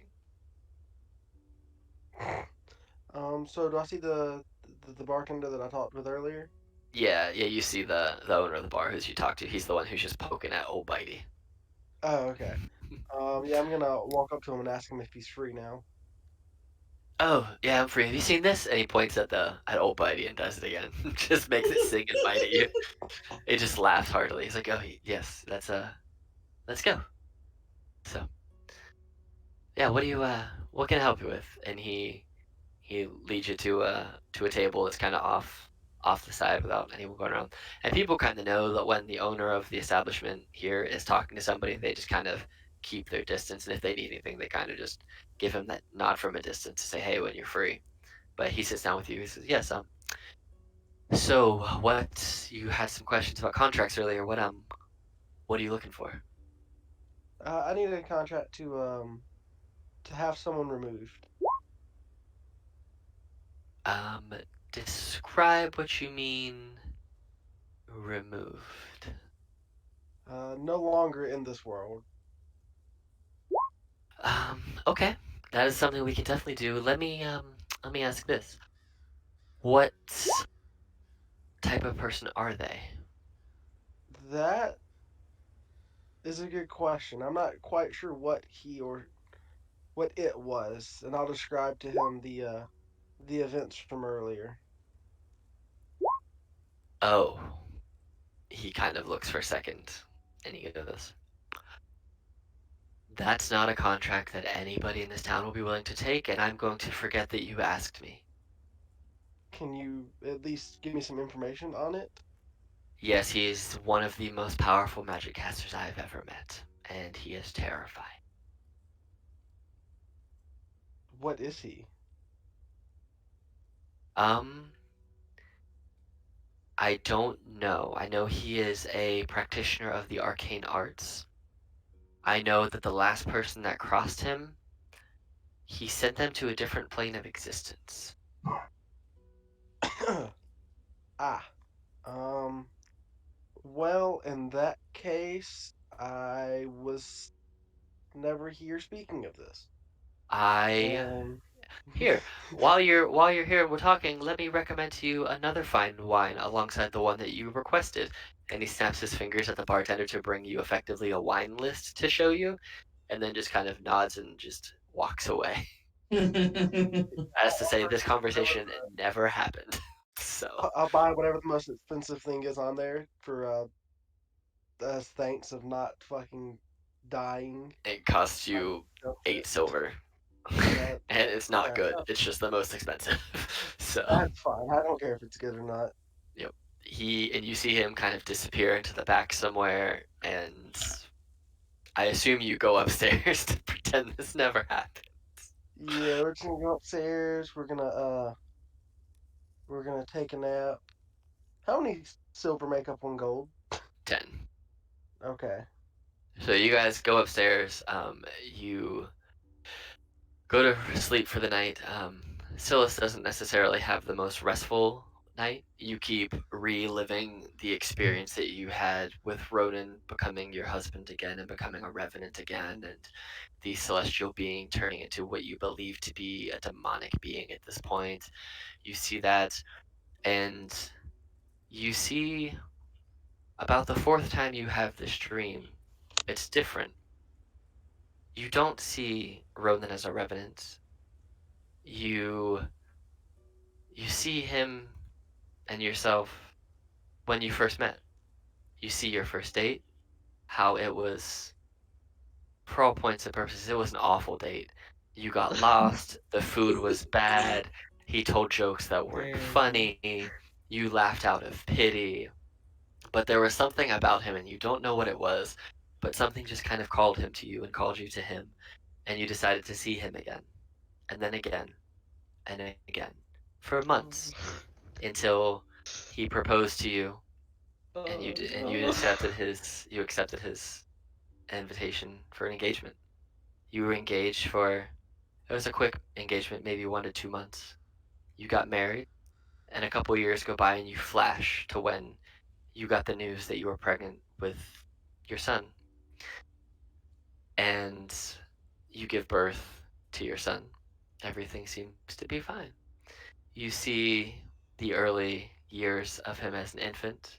You see him growing up until he's 5 or 6. You see um, that he hurt himself, as children do. He broke a leg or he broke an arm. Um, he hurts himself doing dumb stuff that kids do. A couple years go by. You see he becomes a teenager, and then something changes. He gets sick, um, and every time you call to him by his name, Horace, he doesn't quite respond the same. It seems like the life is fading from his eyes, that he's kind of losing touch with your reality. He's not the same son that you had. Um, you and Ronan pray, and you go to all the physicians that you can find. You seek out all the clerics you can find. You you scream and cry and pray for every celestial god or being or deity that you can think of.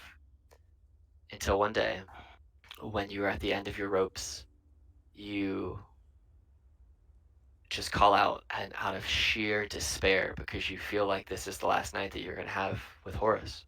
And you get an answer, and it's from the familiar voice that you know of Laquiri, answering you and taking you mentally, both you and Ronan, to the realm of emerald green and springtime and summer and um, peace and whatnot. You see them in their albino elk form with their tree-like antlers, and he says to you that he can he can heal your son for you, um, but all it would take would be for you to make a deal, and for one of you to go and stay with them in their plane for the rest of their natural life.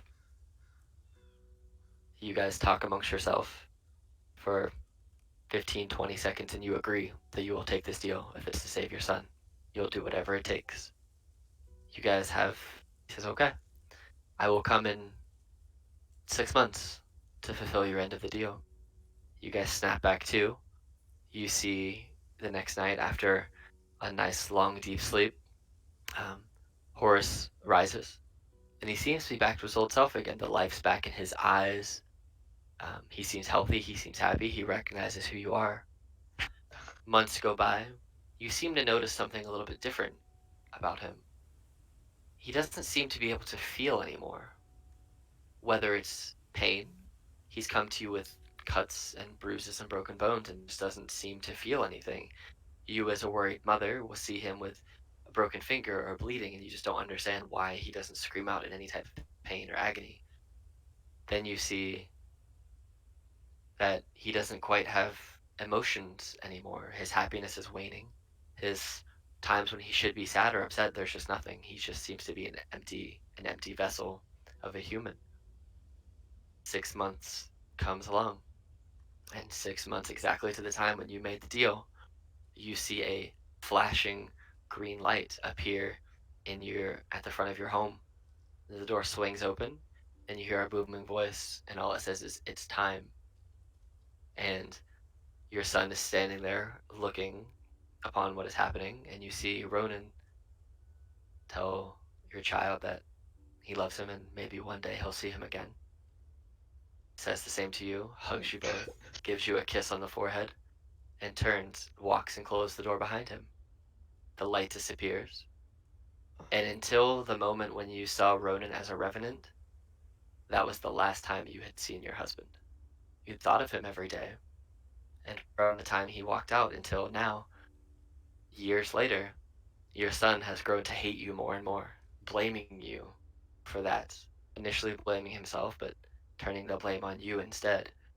And you left him to try and give him a better shot at life. And again, you think of him and your husband every day. And then you wake up from this nightmarish dream, sweat soaked, in a cold, cold sweat, in this bed, in this town that you don't necessarily even remember how you got here because the last couple of days are just a blur. You remember you were fighting a revenant, you saw your deal turn into a demonic being, and then you're in this bed. It's just kind of everything is just background noise to you. You realize there are people that are trying to help you, but you know, and right now the thing that is at the forefront of your mind, the most important thing to you, is to get Henrik back for Atticus and to help Atticus save his son, because maybe, just maybe, you can do something for his son that you couldn't do for yours, and that was to save him. And you lay awake for the rest of the night until the morning comes, and you all benefit from a long rest. You wake up and you go downstairs and you meet for breakfast in the morning. What do you wish to do?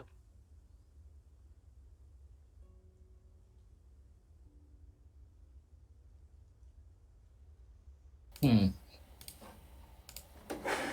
I think Atticus would be focused on just kind of getting everything in order and kind of getting out early, maybe getting a hot breakfast to grab on the go. He might even just set out to go pick up the wagon and bring it back to the inn so people don't have to walk.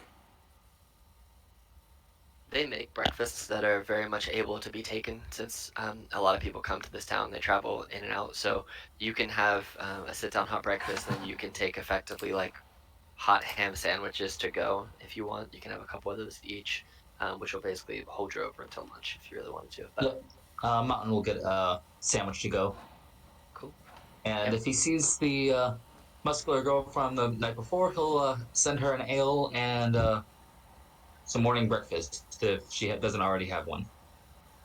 She already has breakfast and an ale, but she looks and she just raises her hands up like, Yeah, so he'll send her an ale then. Like well, a second ale. she'll take a second breakfast because she raises her hands up and goes, Yeah, you know, then girls I'll like send to her eat. one. And she just kind of nods at you and winks and says, you know when a girl likes to eat. And then she goes to eating 2 breakfasts. And he All just right. looks to the party, never forgets second breakfast, and just gives that like knowing wink. Yep.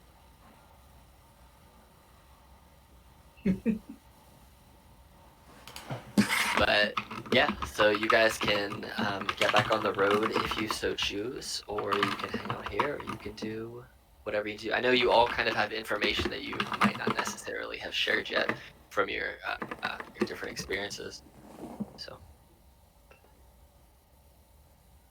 So yeah, Atticus would have told Mountain if he had the opportunity last night what he learned from the cleric before going to bed.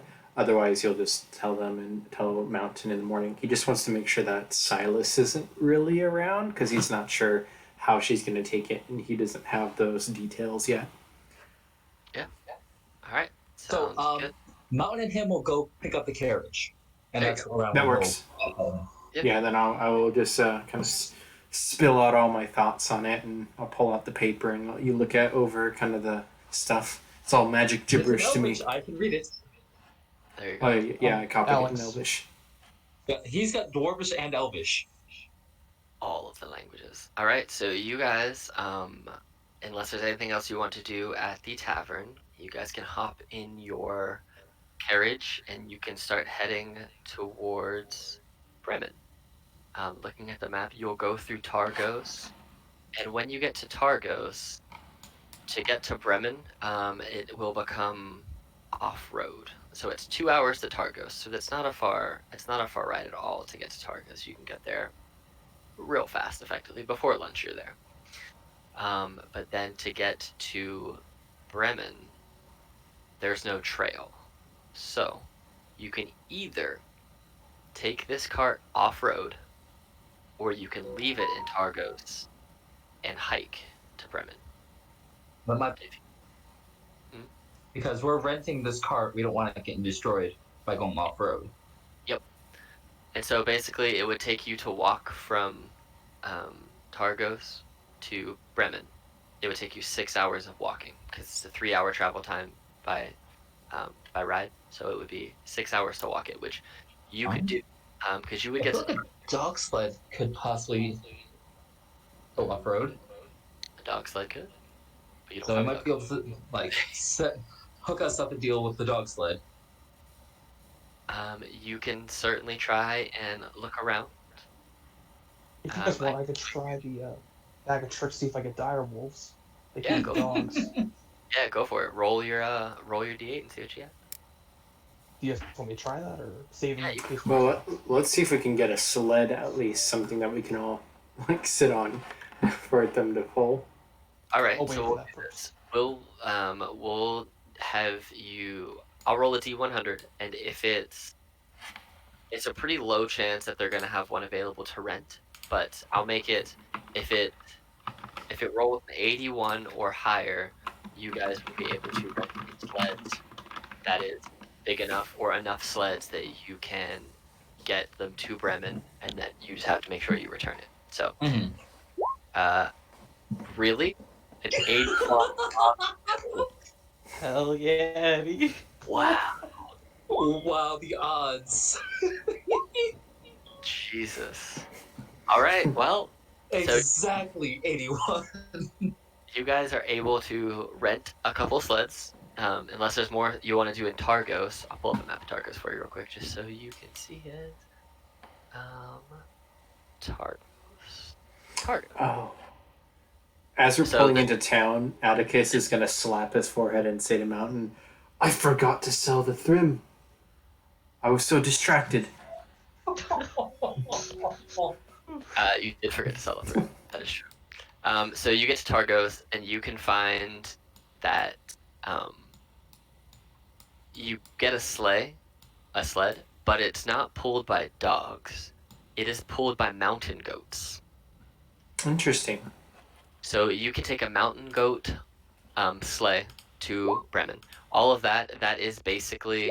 So this is a bay, and these are some boats because Mayor Duldan is water. So this is basically a giant lake up here, and this is like a bay where Is that like it's hard. clean, drinkable water or no? You could make it drinkable. It's just like Okay, harbor water. that's fine. I want to fill up my bag of holding with water. So, Okay. Fill up so 500 pounds completely worth of full. water. Holy Okay. That could cause some The chaos. bay just sinks. So There's you no guys more water in the bay. are you guys going directly to Bremen from here? I think we want to. Okay. While in town, I'm gonna see if they might possibly have some goggles. Let me see if there's even a vendor in town, and I don't think this one has a vendor. It has location. Let's see here. Before we go, It has an can I inn, it has a tavern, and it has a general store. And the general store just has,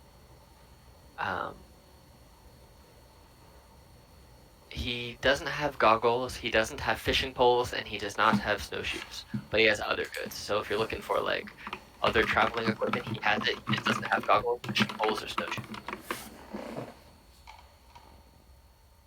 The reason he doesn't have fishing poles is because this is basically a fishing town right on the water, so they're hard to come by, and basically everybody has their own. So you know.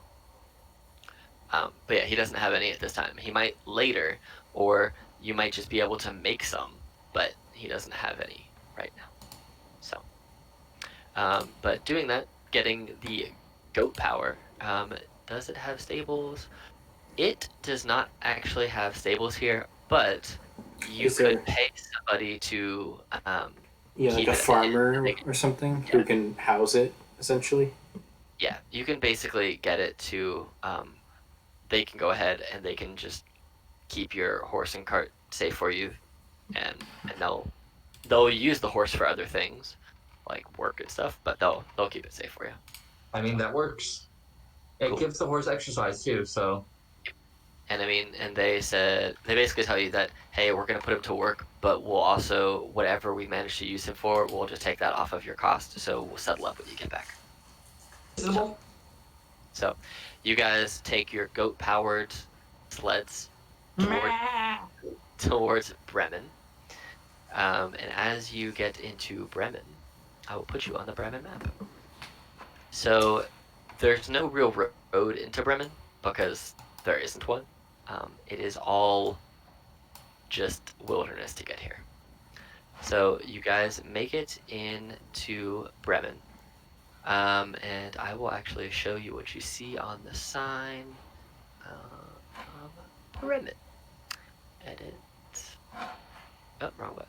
And all players. So this is what you see posted on the sign when you get to Bremen. This is their sigil. So you should hopefully see that. Mm-hmm. So you see on there the population 150. It looks like it had been recently scratched out and dropped from like 155 to 150. Friendliness has 3 snowflakes, services has 1 snowflake, and comfort has 2 snowflakes. Painted over to say 15,000. Jesus. I've done every sound. I have to keep up with it. That is true. And you also see on here that it says rivals, which is the first time you've actually noticed this on a sign, because they're not necessarily always open with the towns that they hate. But this town's rivals are Lonelywood, Targos, and Tourmaline. Keep that in mind. Wait, Tourmaline again? I know that one. Wait. Yeah, Tourmaline, Give me a second. Targos. Let me read my notes here. Targos and Lonelywood. Tourmaline. That's where the swobolds are. Swobald. Okay. The Sorry. swole I had to read bolts, my- like super buff swole coal boats. Yes. Might be able to kick their asses and get them to work for us. I'm drowning the swobolds. Leave me alone. So I'd as say that, you like, before John going to work and gathering iron ore you need. as you guys are getting to getting into Bremen, you you kind of just approach from.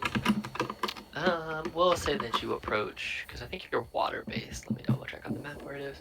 Yeah, you're basically along. You basically follow the water along to get here, and so you guys basically arrive like down here from this little path, and you ride past a building which says its name is Buried Treasures, and it looks like a typical inn to you.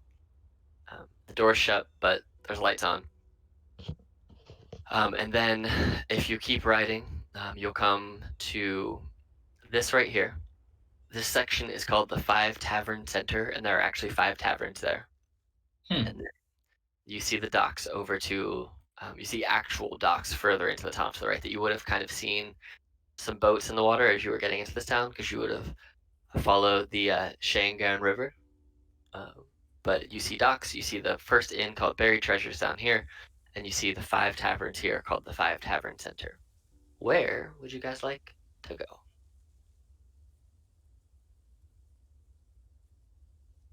And this town place has a general store and smithy, I'm assuming, as well? Nope. This town No. has a town hall, 6 total inns, some docks, and you could probably find like rations and maybe like general traveling supplies, but they don't have like a weaponsmith or anything because all these towns are so close to each other. They don't all have everything that you would expect to have because I'm assuming they also don't have goggles. they don't. Yeah, I want to Goggles go are to the Can I docks. make goggles as an Probably. artificer? Probably. You can make goggles of the night, which would act as goggles. Um, but yeah, so you want to head towards the docks. Are you just leading the pack towards the docks? I will inform them that I'm going to go look for my son. And so if everybody else wants to separate, they can. But I'm going to go try to find information at the docks because I figure that's the most information-rich location where all the guys doing, or guys and girls, I'm sure, are doing Mountain will fishing. go with, because this is the Yeah. town that's been being terrorized by some kind of monster, right? So will also go with him. Yeah. So. Might as well ask about that while there. All right. So as you guys are approaching the docks, you see that the lake around the creaky docks is frozen, forcing fishers to pull their rowboats up onto the ice. Standing between a pair of boats is a stout humanoid in cold weather clothing. A gray hood hides most of the humanoid's face, but you can make out a wide nose and a long, frosty beard. The stout figure stamps their feet, spots you, and waves you over. Good, you're here. Get to it, you damn ingrates. Those fish ain't gonna catch themselves. Excuse you. No. Excuse you. You're the workers I pay for. Get in the boat, get the fish, and get them to me. Go. Who do you think we are? Aren't you clearly the fisherman that I've been waiting for hours? No. Oh. Well, then who the hell are you? I'm looking for. Crap. Henrique. I'm looking for Henrique. He's my son, and I definitely knew his name. Is he a fisherman? He lives here. Well, we had some fishermen go out into the lake, but you know what? There's fishermen in other places too. But here's what we'll do. If you go and catch me some damn fish, go get me some knucklehead trout, I will go ahead and tell you where the other fishermen went. Deal? No. No. It's. I need to find my family first. So maybe after I find them. But do you know where he? Do you know who he is? I know, y'all look the same to me. You're all fishermen, you get to do a job, you don't do the job, I don't know what to tell you. So is there any fish in my bag of holding that I filled with water? Also, just so you know, your family don't actually live in Bremen. That's where they received a letter from saying where he was. So, just so you know. I didn't hear your answer on my question. No, you don't have. Well, I mean, I did fill up like a port lake. you have 4 trout in there. I will throw the 4 trout at him. You throw 4 trout at him. Yeah. Where's your fish? Answer the questions. Who do you think you are? Throwing fish at me? Grinsk I don't know. Barrel? I forget Is sometimes. he a dwarf? He is a dwarf. Latour. Yeah, he's a dwarf. Those are short people. Both We have have to do. Madam and Giant. He looks at you like, oh no. Go ahead and roll an intimidation check. Oh man, why's gotta be charisma saving throws? Can I roll like You're trying, Arcana or you're throwing something? fish and yelling at him. What else do you want me to give you? Arcana. I'll roll Arcana. They're not magic. Yeah, it's Arcana. Perfect. It's like Wait, a can I- What is can I- inside of a magic item? Can I action magical tinker the fish and make them scream shut up as I throw them at them? Sure. Roll an Arcana check to see. Yes. Arcana. Nat 20. Yes. As you like open your bag of holding and launching a fish out, you grab a fish, you magically infuse its gills with the ability to speak, and it yells whatever you want it to yell at for 6 seconds at a time. Over and Shut over. up and tell us what we want. And he looks confused and then kind of concerned, and then he smashes the fish with his boot. It's your fault. It's fine. But he looks at you and he goes, all right. I need help. Tell you what you need to know. Okay, well, maybe we can restart this interaction. My name is Atticus, and he holds out a gloved hand. He holds out a gloved hand and says, "My name is Grinsk Barrelbore. See those rowboats out there? They're mine." And you see as you look out to the port, to the docks, there are two boats. The gunwale of which looks like a large bite has been taken out of it, Oh, but they both jeez. look like they're seaworthy. So we have a monster problem. Yes. I put out a request last night to get some fishers to come in and do the job, but you know, no one is really good enough to pilot the burly ram and the pronged goat, the name of my boats.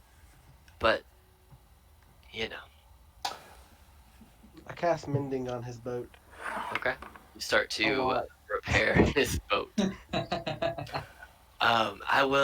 I'll pay you for every fish you can catch, because that's how we kind of make business around here. And if you see the monster, feel free to kill it. I Does that think include the 4 fish I threw at you? Can you describe this monster to us? Well, you see that he starts to. He's like, well, it's this big snake water thing. Have you ever heard of something called a dinosaur? with the great lizards. Go ahead and roll a history check. I'll shoot your intelligence. And so apparently Mountain has. So, I'm just curious if I know. I'm not So, really gonna say. you've heard of things before. You've never really heard them as called dinosaurs per se, but you've heard of giant like reptiles that sometimes live in the water that hunt other beings. Um, and he goes on to describe to you that this one has many rows of sharp teeth, deep dark eyes, a very long, pliable neck, and it's huge, and it has fins. Um, but look out there. Don't you see all that? And he points out to the ice, and there's just blood all over the ice. Um, Oh shoot. if you're gonna go out there and fish, you gotta be careful with the ice flows, because apparently that crew was dumb and born with freaking marbles for eyes. They sailed right into a damned ice flow, and they died. So, you know. I think my son came to work for you maybe a couple months ago. That's why we're here. I'm trying to find him. Okay. Do you have a roster of your sailors? If we help you catch some of these fish, Yes, Well- I was gonna propose that. If you give me his name again, because I forgot, I will. definitely check not my both of roster. us. I'll go check the roster for the past, say, 6 or 8 months. See if I can find anyone by your name and description, and you can do that for any fish you catch. I'll give you 5 copper pieces for them, and then we'll trade the information and the fish when you get back. Do you have Okay. any nets? No, we only got these poles. We're a party with more. They've gone to the inn. Let us just talk with them and let them know what's going on, and then we'll be back. When do you set sail? As soon as you can get back. Okay, it'll be just a moment. And then Okay. I will. And He'll ask, like, does your general store or any place in here in town have extra nets? I don't believe so, but you can definitely check. And he just kind of is like, I'm gonna go look at the information I need. Whenever you're ready to go to, hop on the boats. They got their fishing routes in the boats already. If anyone asks you, tell them Grinsk sent you. So, I'll give a nod. but as he walks away, you see somebody else approaching you on the creaky dock. Another figure covered head to toe in cold weather clothing has just randomly joined you. He wags a gloved finger at the frosty bearded dwarf as he walks away, and he goes, "You have no honor, barrel boar," pulling down a woolen muffler to reveal a pale half-elven face. "You're sending these innocent people to their deaths, and for what? A few fish." And then Grins leans over his shoulder and goes, "Pay no mind to this rambling fool." And then he retorts, "Did you tell him about the monster?" And he just curses in Dwarvish and yells, "Get to work," to you guys. Elvish to the half elf, or half elf, He just looks at him like dead in the eye and tells him, "'Tis no matter. You just sound like a coward to me." And then with that, he just like leaves. He goes to hand you a notebook as you leave, and she goes, "Oh, Atticus well." would be willing to take it if possible. And he would say in Elvish also, "He's feline, pay him no heed." Okay. I could call Mountain kind of catty. Yep, that's funny. And so he hands you this notebook, and he says, I can't offer you much other than gratitude, but if you go in the lake, please, please write down any information you learn about the nature of the monster. If we know what's out there, we can probably, be safer. And, well, it could be interesting." And he nods to you, and he just kind of walks away. Um, and the rest of you are at the inn. I'm with them at the dock. Oh, okay. Or did everybody go to the docks? I thought we all went to the docks. All right. Well, that works. So you So- guys, you guys see this, and you can go right to the boats if you want. You notice that he disappeared to go and do some research into his rosters of fishermen over the past 6 to 8 months. So you guys want to head right on the boats? Yeah. Well, first I would want to kind of address everybody and say, this is my son that I'm trying to find, and this is obviously a dangerous task. There's some monster out there. I would ask none of you come with me unless by your own choice, but I'm going to go.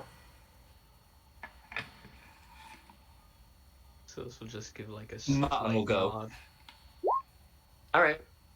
So you guys can all get on the boats. Are you getting on the same boat, or are you using both? Because you can use both if you want.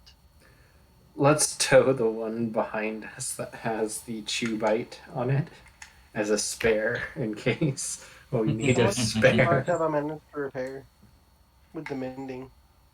You got probably 80% of it fixed. It was already seaworthy, so now the bite's not as bad. And as you hop in these boats, you notice that each one is equipped with fishing tackle, which has all of these in it. So there is netting. It's just it was locked away. He wasn't going to give you more. So it's on the boat already. So they're basically equipped to go fishing. So, so you see that the lake is covered in ice floes. So go ahead, and there are gonna be this many ice floes. 3. Okay. So as you guys traverse out onto the water with your boats, is anybody proficient in water vehicles? I actually I'd be so surprised if anyone actually was. no, I took No. something else instead. I could have been. I chose against it.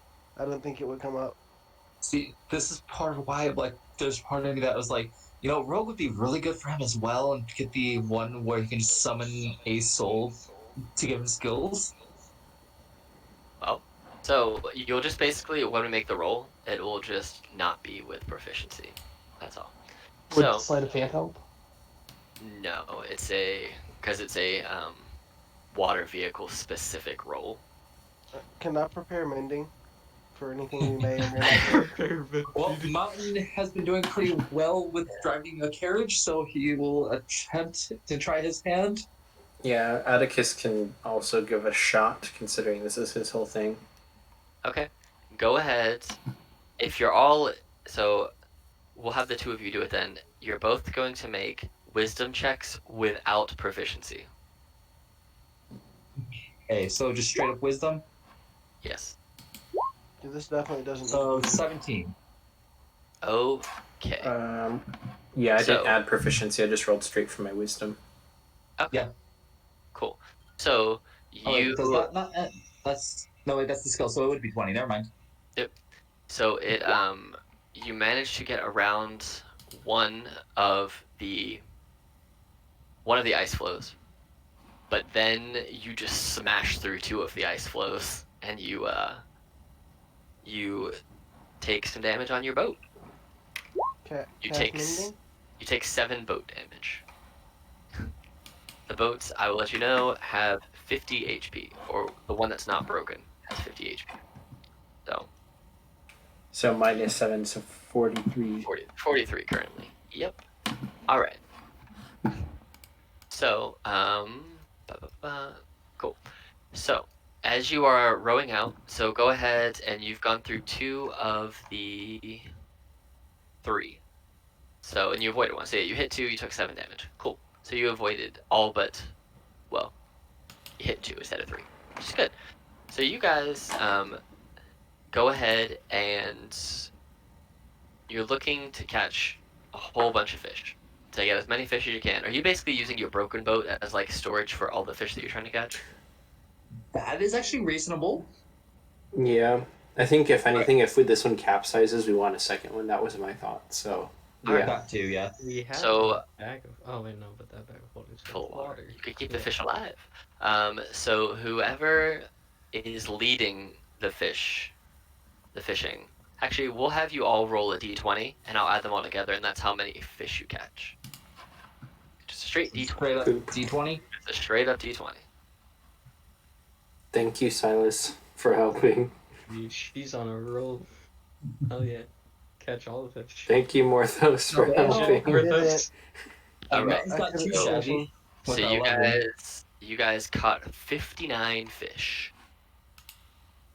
So you have a total of 59 fish on that boat, and you've spent the better part of the day fishing.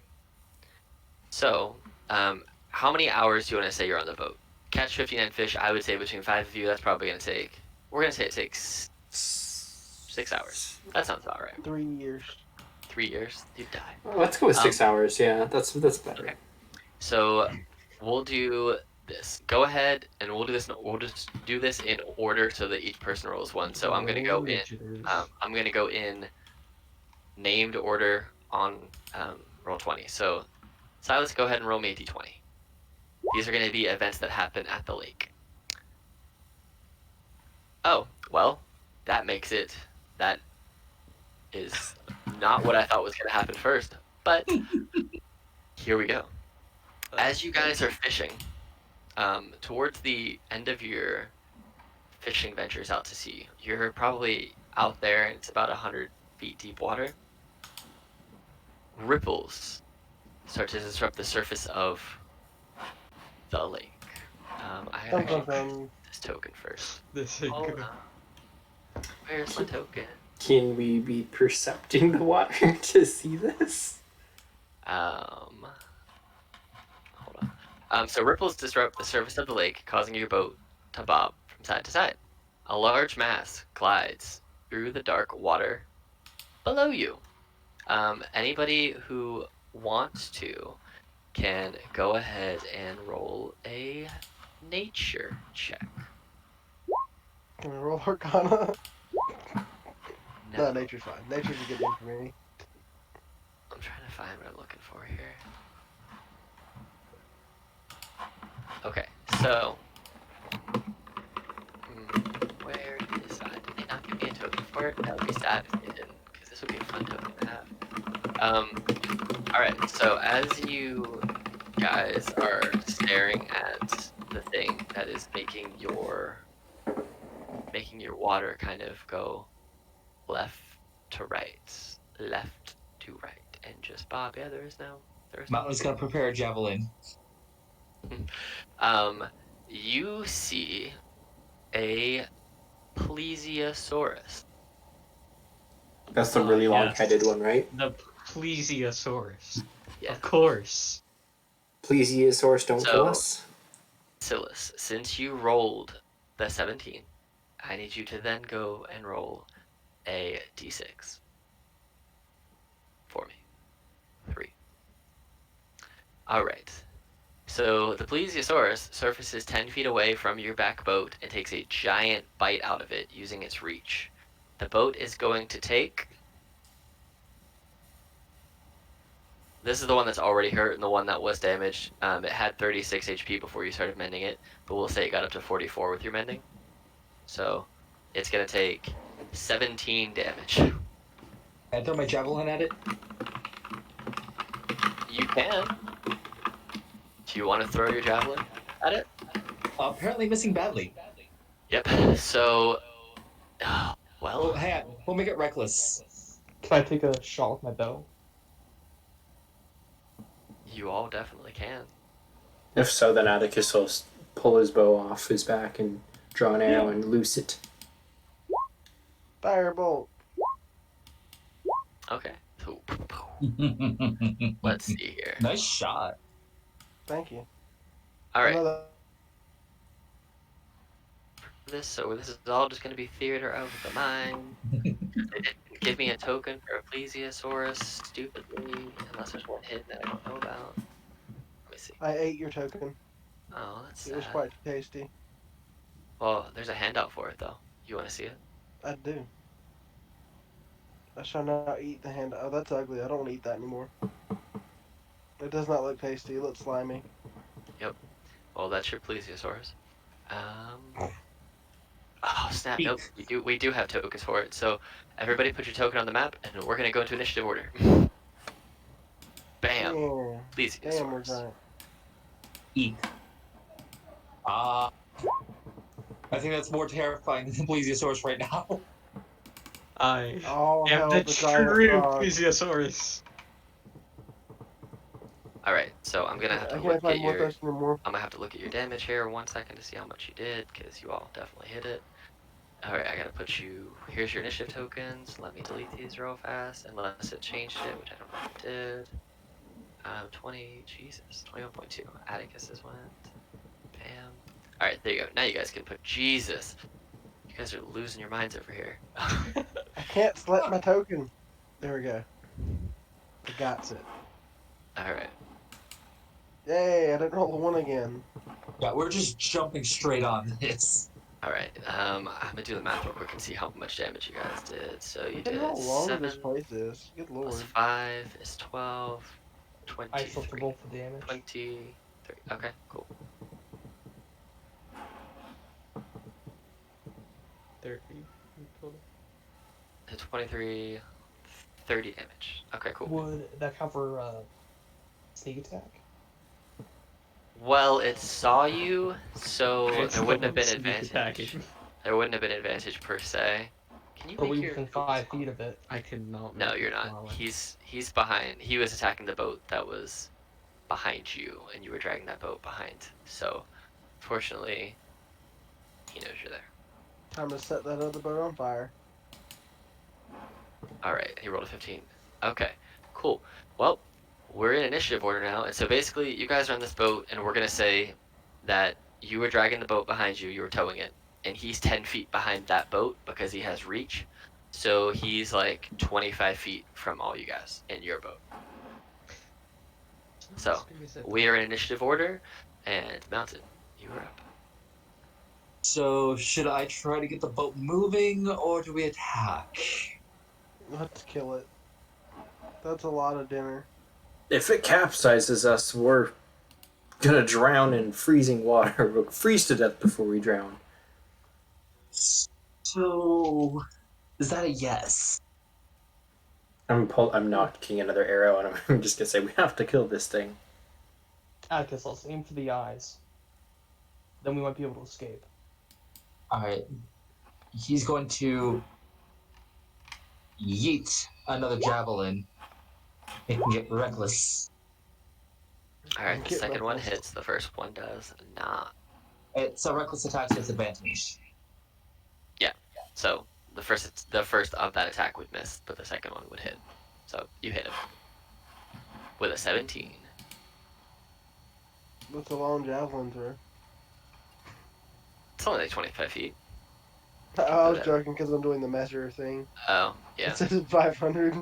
Yeah. This is just a not map. Is that your turn? I'm assuming it would be considered a action to try to get the ship moving. Your action was to attack. Right, I know. I'm saying I'm Yeah, assuming it would be an the- action to. It would, yeah. And just so so you are aware, the AC of your boat is 11. so he for his movement he would get to the helm. Okay. It's basically a giant fishing rowboat. So you guys can do it. It'll just be work. But yeah, you can get there. No problem. Mending heals the boat. We'll just say 1d6. Oof. I know. Atticus. So our boat is intact and the spare is damaged again. So your boat's still intact. It has 43 HP left because you ran through 2 of those ice flows. And your Okay. boat that's behind you only has 27 HP left because it came up and just took a giant bite out of the backup boat. Okay. So Atticus is going to step up onto the prow of the boat, or I guess the aft of the boat of ours, since the other one's behind it, and he's going to draw back his bow and hold an action until he sees the monster resurface, and he's going to try to shoot it in the face. You can still see it. It hasn't gone underwater yet. It Okay. took a bite out of it, got hit by all of your guys' stuff, and then a javelin from Mountain. So if you want to shoot it, you can. Okay. It hasn't disappeared I yet. absolutely will shoot it again then. Okay. And That will then I definitely will. I don't know if I want to action surge yet, so I'm going to save that. But can you refresh my memory what Thrym does? Thrym can Is it- be used by alchemists to make like potions of warmth and stuff. Oh, okay, so it's potion stuff. What does It's basically Silas's afterbirth. What does Silas's pastries do? I have Um, 2 of those apparently. Well, they expire after so many hours. They do. So And Oh, they okay. haven't cooked for a while, so Okay, I don't yeah. think we got them anymore. Feed So it you have- feed it the you got- spoiled food. you got moldy muffins. Yeah, Yeah, and we can take nobody all the happens to spoiled have a waffles. giant bin of oil because we left those all at the big Oh, the, storage they- place. So, they All right. Is that your turn? yeah. How many are the fish all still contained? Did he eat any of our fish? We'll say that it ate. You had what, 59 fish? Mhm. We'll just do a D10 and see how many of your fish it consumed. It ate 6. Okay, so I have 53 fish in the other boat. Oh, I spelled boat wrong, but whatever. Okay, that's my Alright. turn. Morthos. So would I can't say that word. Would the spell he posted be useful to make a flame if I cast grease? You Yes. cannot actually make fire with that. You can light a candle or snuff out one, but you do not make a flame with it. You would need produce flame to do that. So can anyone make a flame before I throw grease at this thing? Someone just shot a firebolt, I thought. That was me. I can't do them both in the same turn. Do you not have No. torches or something? Well, I'll only get one action. I'm assuming lighting a torch and throwing it would be an action as well. I just don't want it to wash it off before I burn it. Is its mouth open? At this point, it's probably closed and it's chomping on the stuff it ate. Okay, I want to hold my action for its turn. If it attacks or opens its mouth, I want to cast Tasha's Caustic Brew down its throat. Ooh. Okay. And what does he have to do for that? It will be we'll display it. There we go. Apparently I cast it. I meant to display it. We will display it. There we go. All right. So it has to make a dex save of 15. What's Plesiosaurus got here? A +2. It rolled exactly a 15 with +2. Oh. I don't think Well, they got I wasn't either. doing it on my turn. I was gonna do it when it attacked.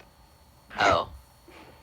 Well, my bad. No, What were you gonna do for no your one- turn? I was gonna hold my action. If Okay. it opens its mouth, I was going to try to shoot it down its throat.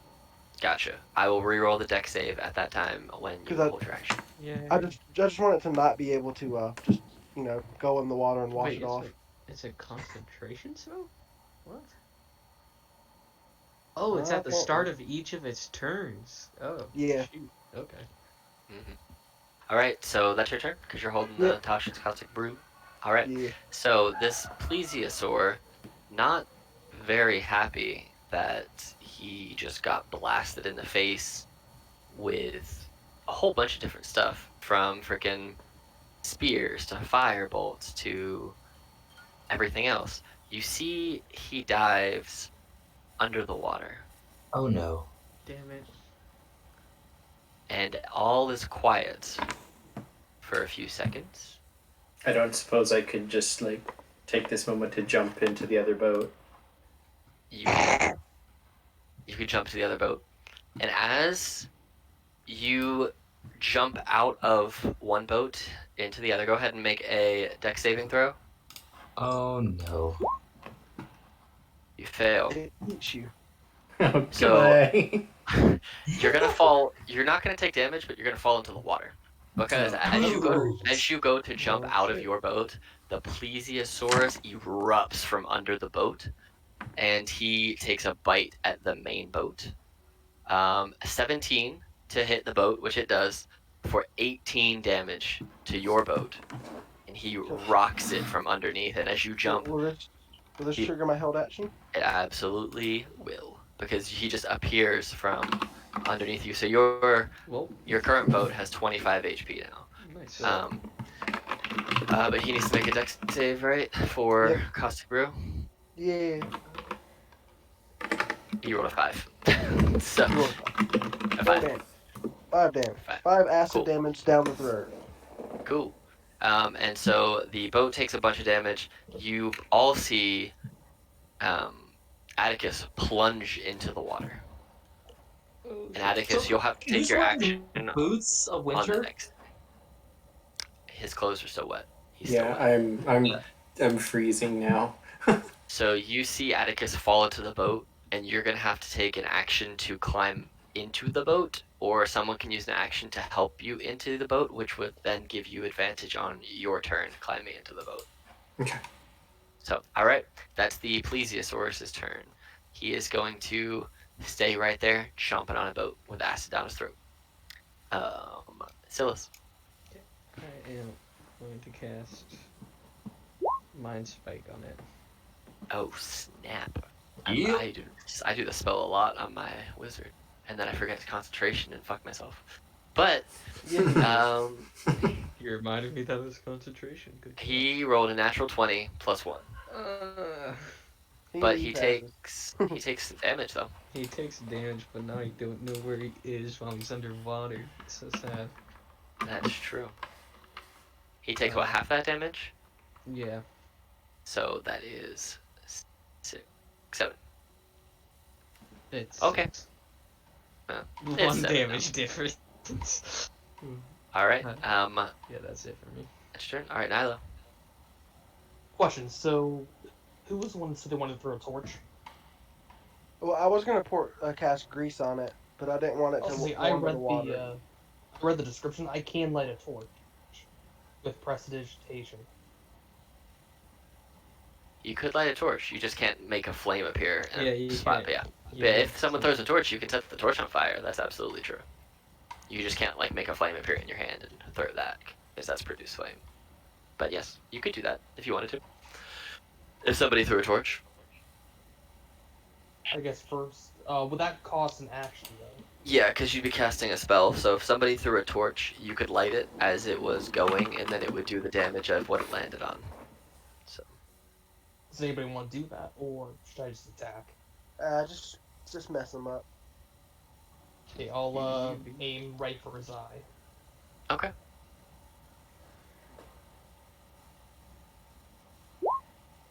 That'll definitely hit.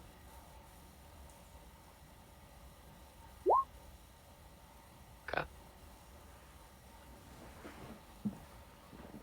How close is he to us? You get sneak attack because you're all except for Atticus in the boat. Yeah, sneak attack that thing. Okay. Is that your turn? And can I use fast hands to use an item? Yeah. I want to throw a rope to Atticus. Okay. Cool. So you grab a rope and you throw it to Atticus, and then we'll say that you could throw it and tie it to yourself or to the boat, and then because he has assistance now, you could get advantage on your roll because you have something to help pull you in. Cool. The boat. Into the boat, yeah. All right. Mountain. All right. So it's. I'm assuming within 5 feet of us now. Yeah. Yep. You're all on the boat. It's within melee range. I rage, Hell yeah, dude. and his tail once again grows as he swings his mighty axe. with And- reckless attack. Alright, you hit. Alright. You hit him on the second one. On the advantage attack. Cool. Okay. Is that your turn? So that's 10 damage. Unless you're trying to move anywhere, I think And that would I just remembered one other thing I was doing. We are using the first of my boon, Tongue yeah. of Biting Cold. Okay. And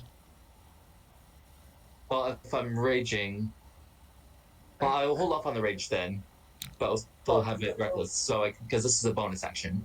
Are you Okay. in? Are you doing this from Roll20 or from D&D Beyond? Roll 20. Never mind then. Was it D&D So- Beyond after the rage option? Basically, I can expend one of the charges to read my weapon attacks with Biting Cold for 1 minute, and deals an extra 1d6 cold damage. Okay. oh shit. So it does 1d6.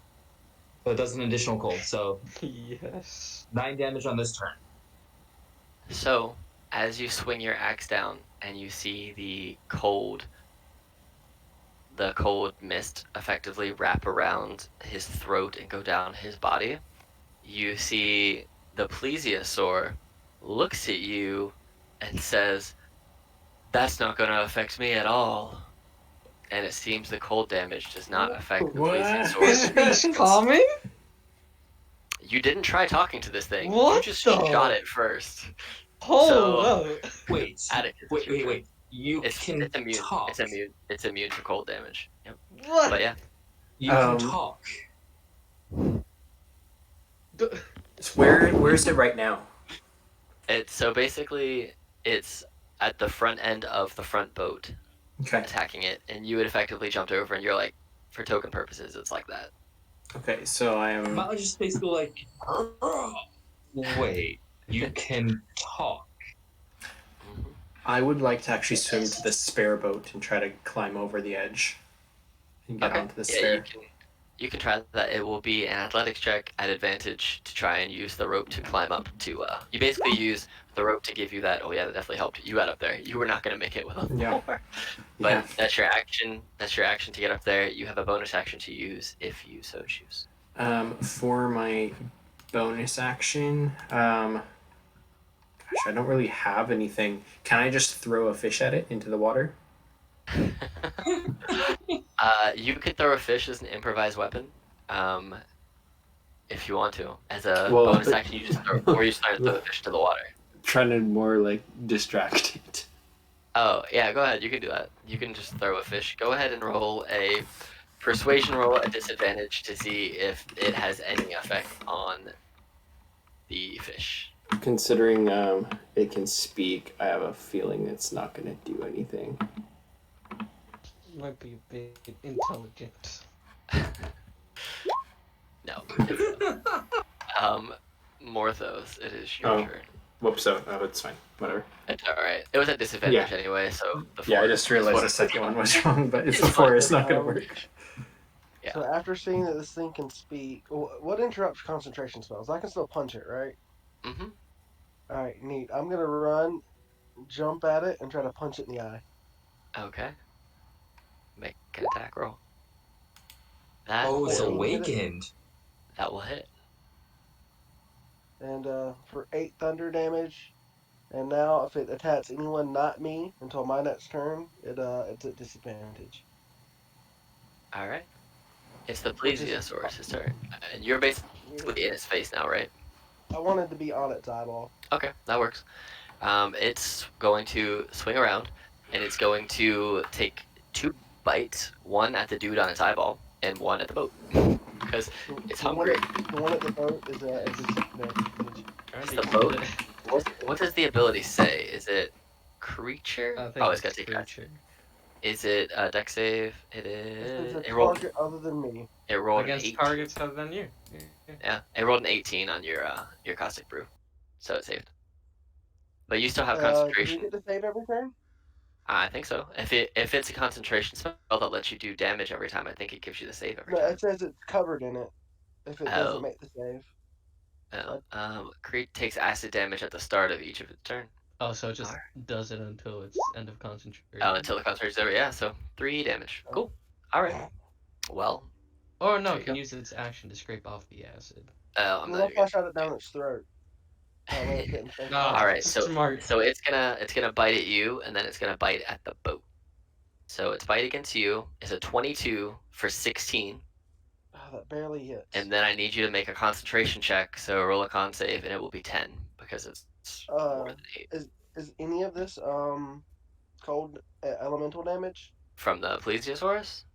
Yes. No, it's just piercing damage. Damn. All right. So what's a concentration? So just Hold on, roll a hold on, hold on. concentration save or con save. And so Or you would have con. to get half 10 or half, whatever is half, and whatever's more, and you made it easily. So, like, you basically would just have to roll a 3 in that case to make save. And then he's going to roll a disadvantage against the boat. You said that's 16 damage. Jesus. And it somehow missed the boat. Yeah. It's the fish. Hell It's yeah, the dude. fish. My fish rolled a distracted it, 23. maybe. And That not fish. for 15 Saved damage us. that it missed. So, alright. So that's going to be... Yes, it is an awakened plesiosaurus. It is Silas's turn. I think we still want to kill it. I I'm think. standing on its eyeball. I have committed to this. So, yeah, I'm going It's too late for all that thinking things. to do this again. So another wisdom Put a save. tracker in its mind. Oh man, I rolled a nat 1. So you now know wherever it is constantly, as long as you're on the same plane, it cannot become hidden from you, and if it's invisible, it gets no benefit, and it takes psychic damage. 13. I won't do what happened to me the first time I cast Mind Spike.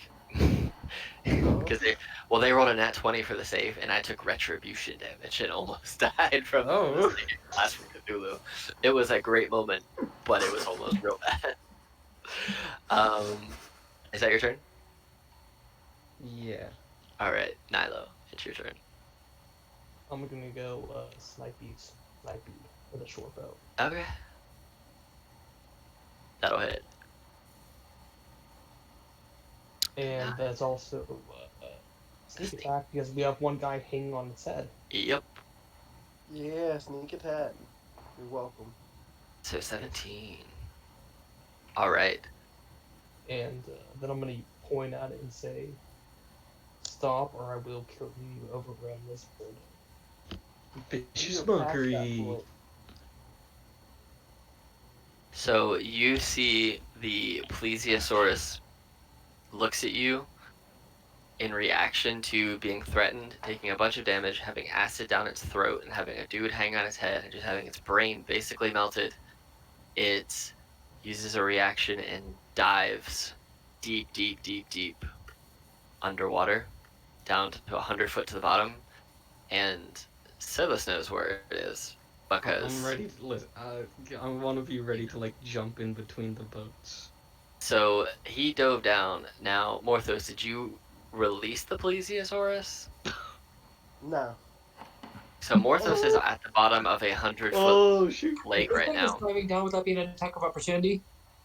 So it used a reaction to disengage and go. So Reaction. there's no AOO Yeah. because it's basically fleeing out of fear. But you still have Morthos on top of it, and you have Shit, Silas who can tell you Morthos. where it is. It swam into the dark depths of the bottom. Oh.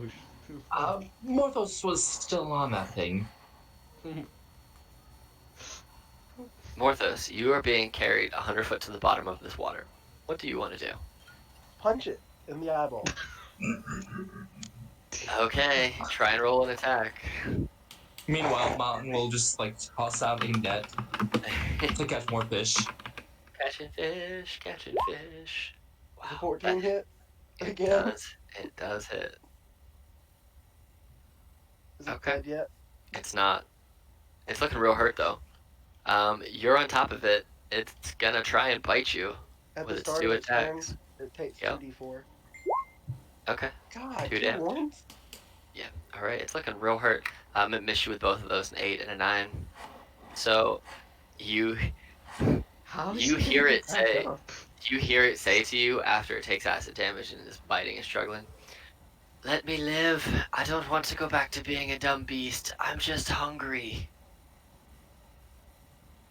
Well, I'm If gonna it's commit it. underwater, I don't think Morthos will be able to talk. Mm-mm. You can't hear it. Only he can only hear it because he's on top of it and he's in the water with it 100 feet down. I'm And committed at Morthos this even point. handle that depth? I'm a Hmm. robot. I don't know. Yeah, he doesn't. Oh, okay, never mind. Yeah, Yeah, he doesn't doesn't have need. to worry about breathing.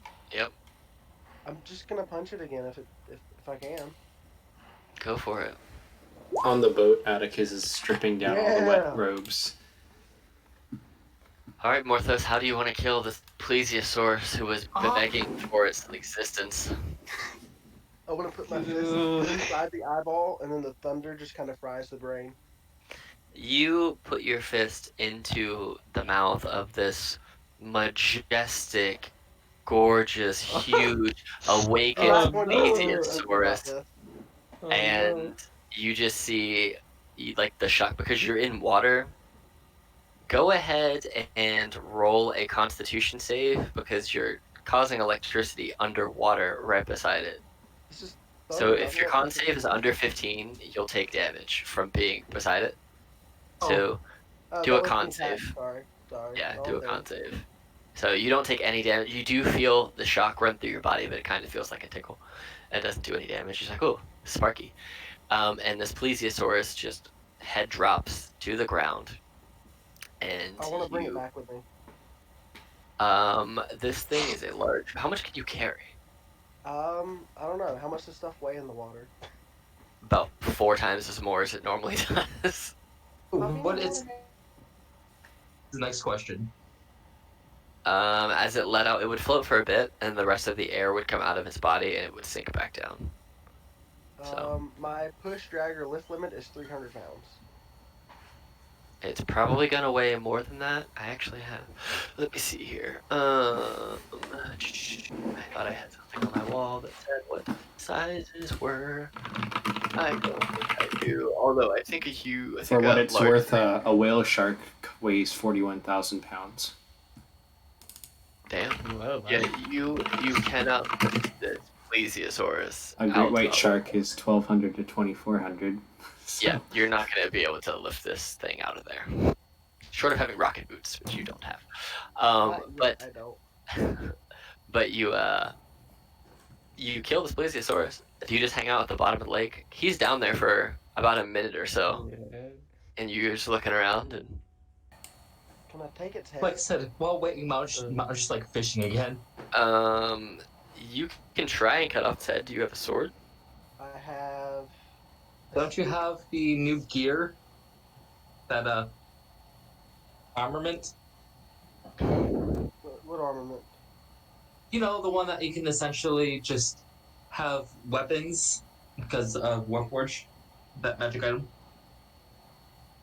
I have no clue what you're speaking of. It's the sword arm thing. Oh, you're thinking of the wrist blade, but no, I don't think he has that. I have a spear. A spear's not gonna slice through his head. You can poke it a couple of times and get some blood out of it, but yeah, nothing else comes out. So you Man, kill this I don't have any cutting plesiosaurus. things.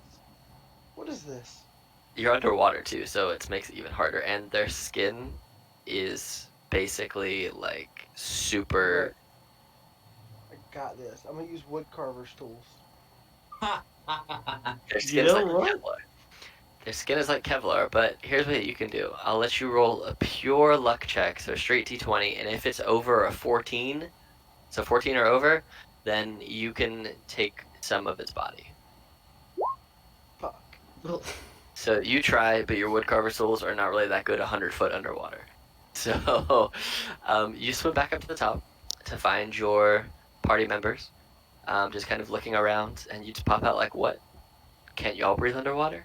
I'm good. Okay, sure. And Not yet. So you guys end up beating this plesiosaurus, and What's you've that? you've killed the monster in the So lake. I had a thought. Hmm. If the thing is still there when we return later, when I want to say he is level 6, so a couple more levels. If they return, he can actually go down there. There you go. Here's the real question: If we take, you said it was 100 feet down. Mm-hmm. If we take 2 ropes and tie them together, and then tie one into the boat and one into the plesiosaur, can we drag it? No, the boat's Damn not it! that strong. The boat won't move. I want my trophy. Does anyone have a sword? And I can I have borrow an it for like an axe. hour? I have a short sword. It's gonna take you a long time to get that head. The plesiosaurus isn't gonna go anywhere, so we'll If it's say you can always if commission someone to get Something it for might you. eat it. if it's all the same, I'm gonna freeze to death if we don't get back. So you guys make it back to the shore. You find you have 53 fish. Uh, was it Mountain able to catch any more while they were waiting for him? Roll a d20, and that's how many more you can find. Let's see. He was also down to 52 fish because I threw one. Oh yeah, that's right. You threw a fish. Six So more. you're at 58 fish. Okay. So you guys make your way back to shore. You find Grinsk Barrel Boar, who says, "I see you have a bunch of fish. How many you got?" 58? We've got about 60. We also killed the thing. I don't know if you could see from here. I saw there was a ruckus, but that's good to know. That's good to know. So he gives you 290 copper for all the fish. Do you have bigger change?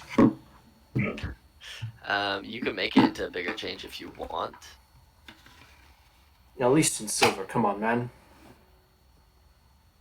Which is 5 silver, 8 copper per person. Bigger change. Beggar change.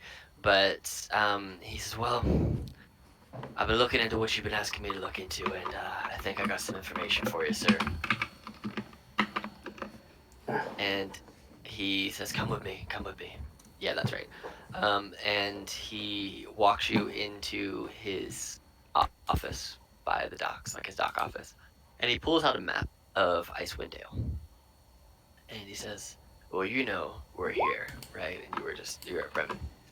He goes, the last time I heard of anyone named Henrik, he was with a group of 7 or 8 other fishermen, and they had a guide with them, and they were going through the wilderness and the sea of moving ice up here. And he goes, I haven't heard anything from him, I haven't seen him. It's been a little bit. But most times when people come through and they're fishermen, I don't necessarily like keep tabs on where they go most of the time. It's not really my job, but I mean, it has been a couple of months. So, I mean, I don't know if you're gonna be able to find him out there. Anywhere in between, it's been 3 months since I had him here, but I mean, a lot can happen in 3 months. So I don't Do you have know why they anyone. set out? Yeah, they were hunting bigger fish. They weren't necessarily getting along with the fishermen here, and they didn't want to feel like they basically felt like they were gonna outfish our waters and leave nothing left for the people here who use this for their livelihood. So they heard there's bigger and more exotic fish up in the sea and moving ice. But I also heard there's well, as crazy as it sounds, I heard there's ice pirates up there. So yeah. But you're more than welcome to stay in Bremen for the night. You got a room on me at the inn. But if you want to head out, that would be the way to go. So. Well, I'll need at least a place to warm up for a little bit. How much would you pay us for killing that monster?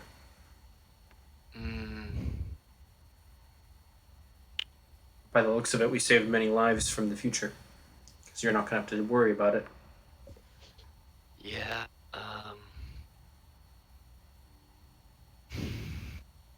All right. Hold on.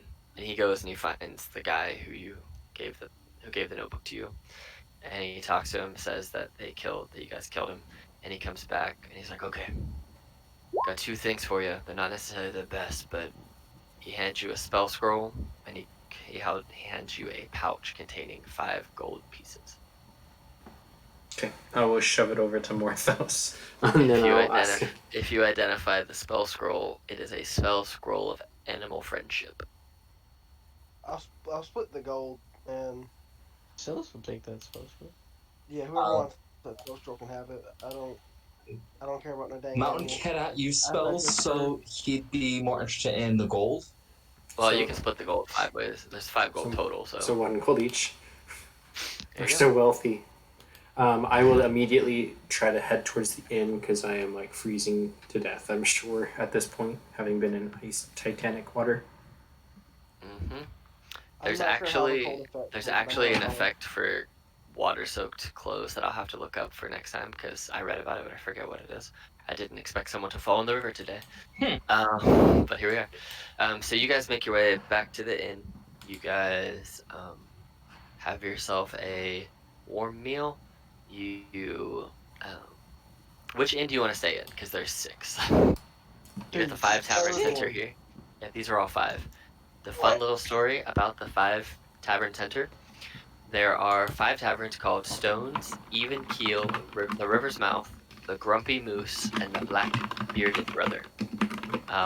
They stand in a semicircle because, as the story goes, 5 brothers originally intended to build a tavern together, but each had assumed they would be the one to run the business, so none would work for each other, so they just each built their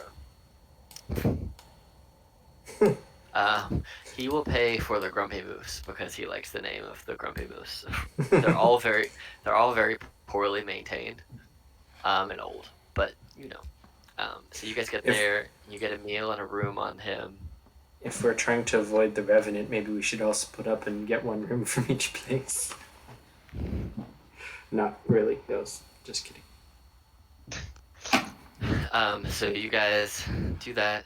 You all take a long rest. I'll let you know what the status of your soaked clothes are and how that goes. And then Morthos being a robot, you can still take cold damage, so I have to look up the specific mechanics and how I want that to work since you were underwater for a long time. That's what I was asking. Yeah, I'll look that up for next time. But you guys all fall asleep in your respective chambers. You still you don't sleep well, but you don't have a horrifying dream like you've had the past couple nights. And you all benefit from a long rest. And we will pick up here next time with you having information in Bremen, heading out to the sea of floating ice in the moving ice in the search for Henrique, as well as the now quest log worth of quests that you have at level 4. So, but that is all we have for this evening. I hope you enjoyed it and had a good time. And absolutely. See you next time. Yeah, punching dinosaurs in the eyeball. It's always a good time. Yeah, no, this was fantastic. I feel like we got a lot done in this session too. So bravo. Yeah. Okay, and I will end the Alright. recording so that way Awesome. it doesn't go on and on. Have a good night, everyone. Yeah.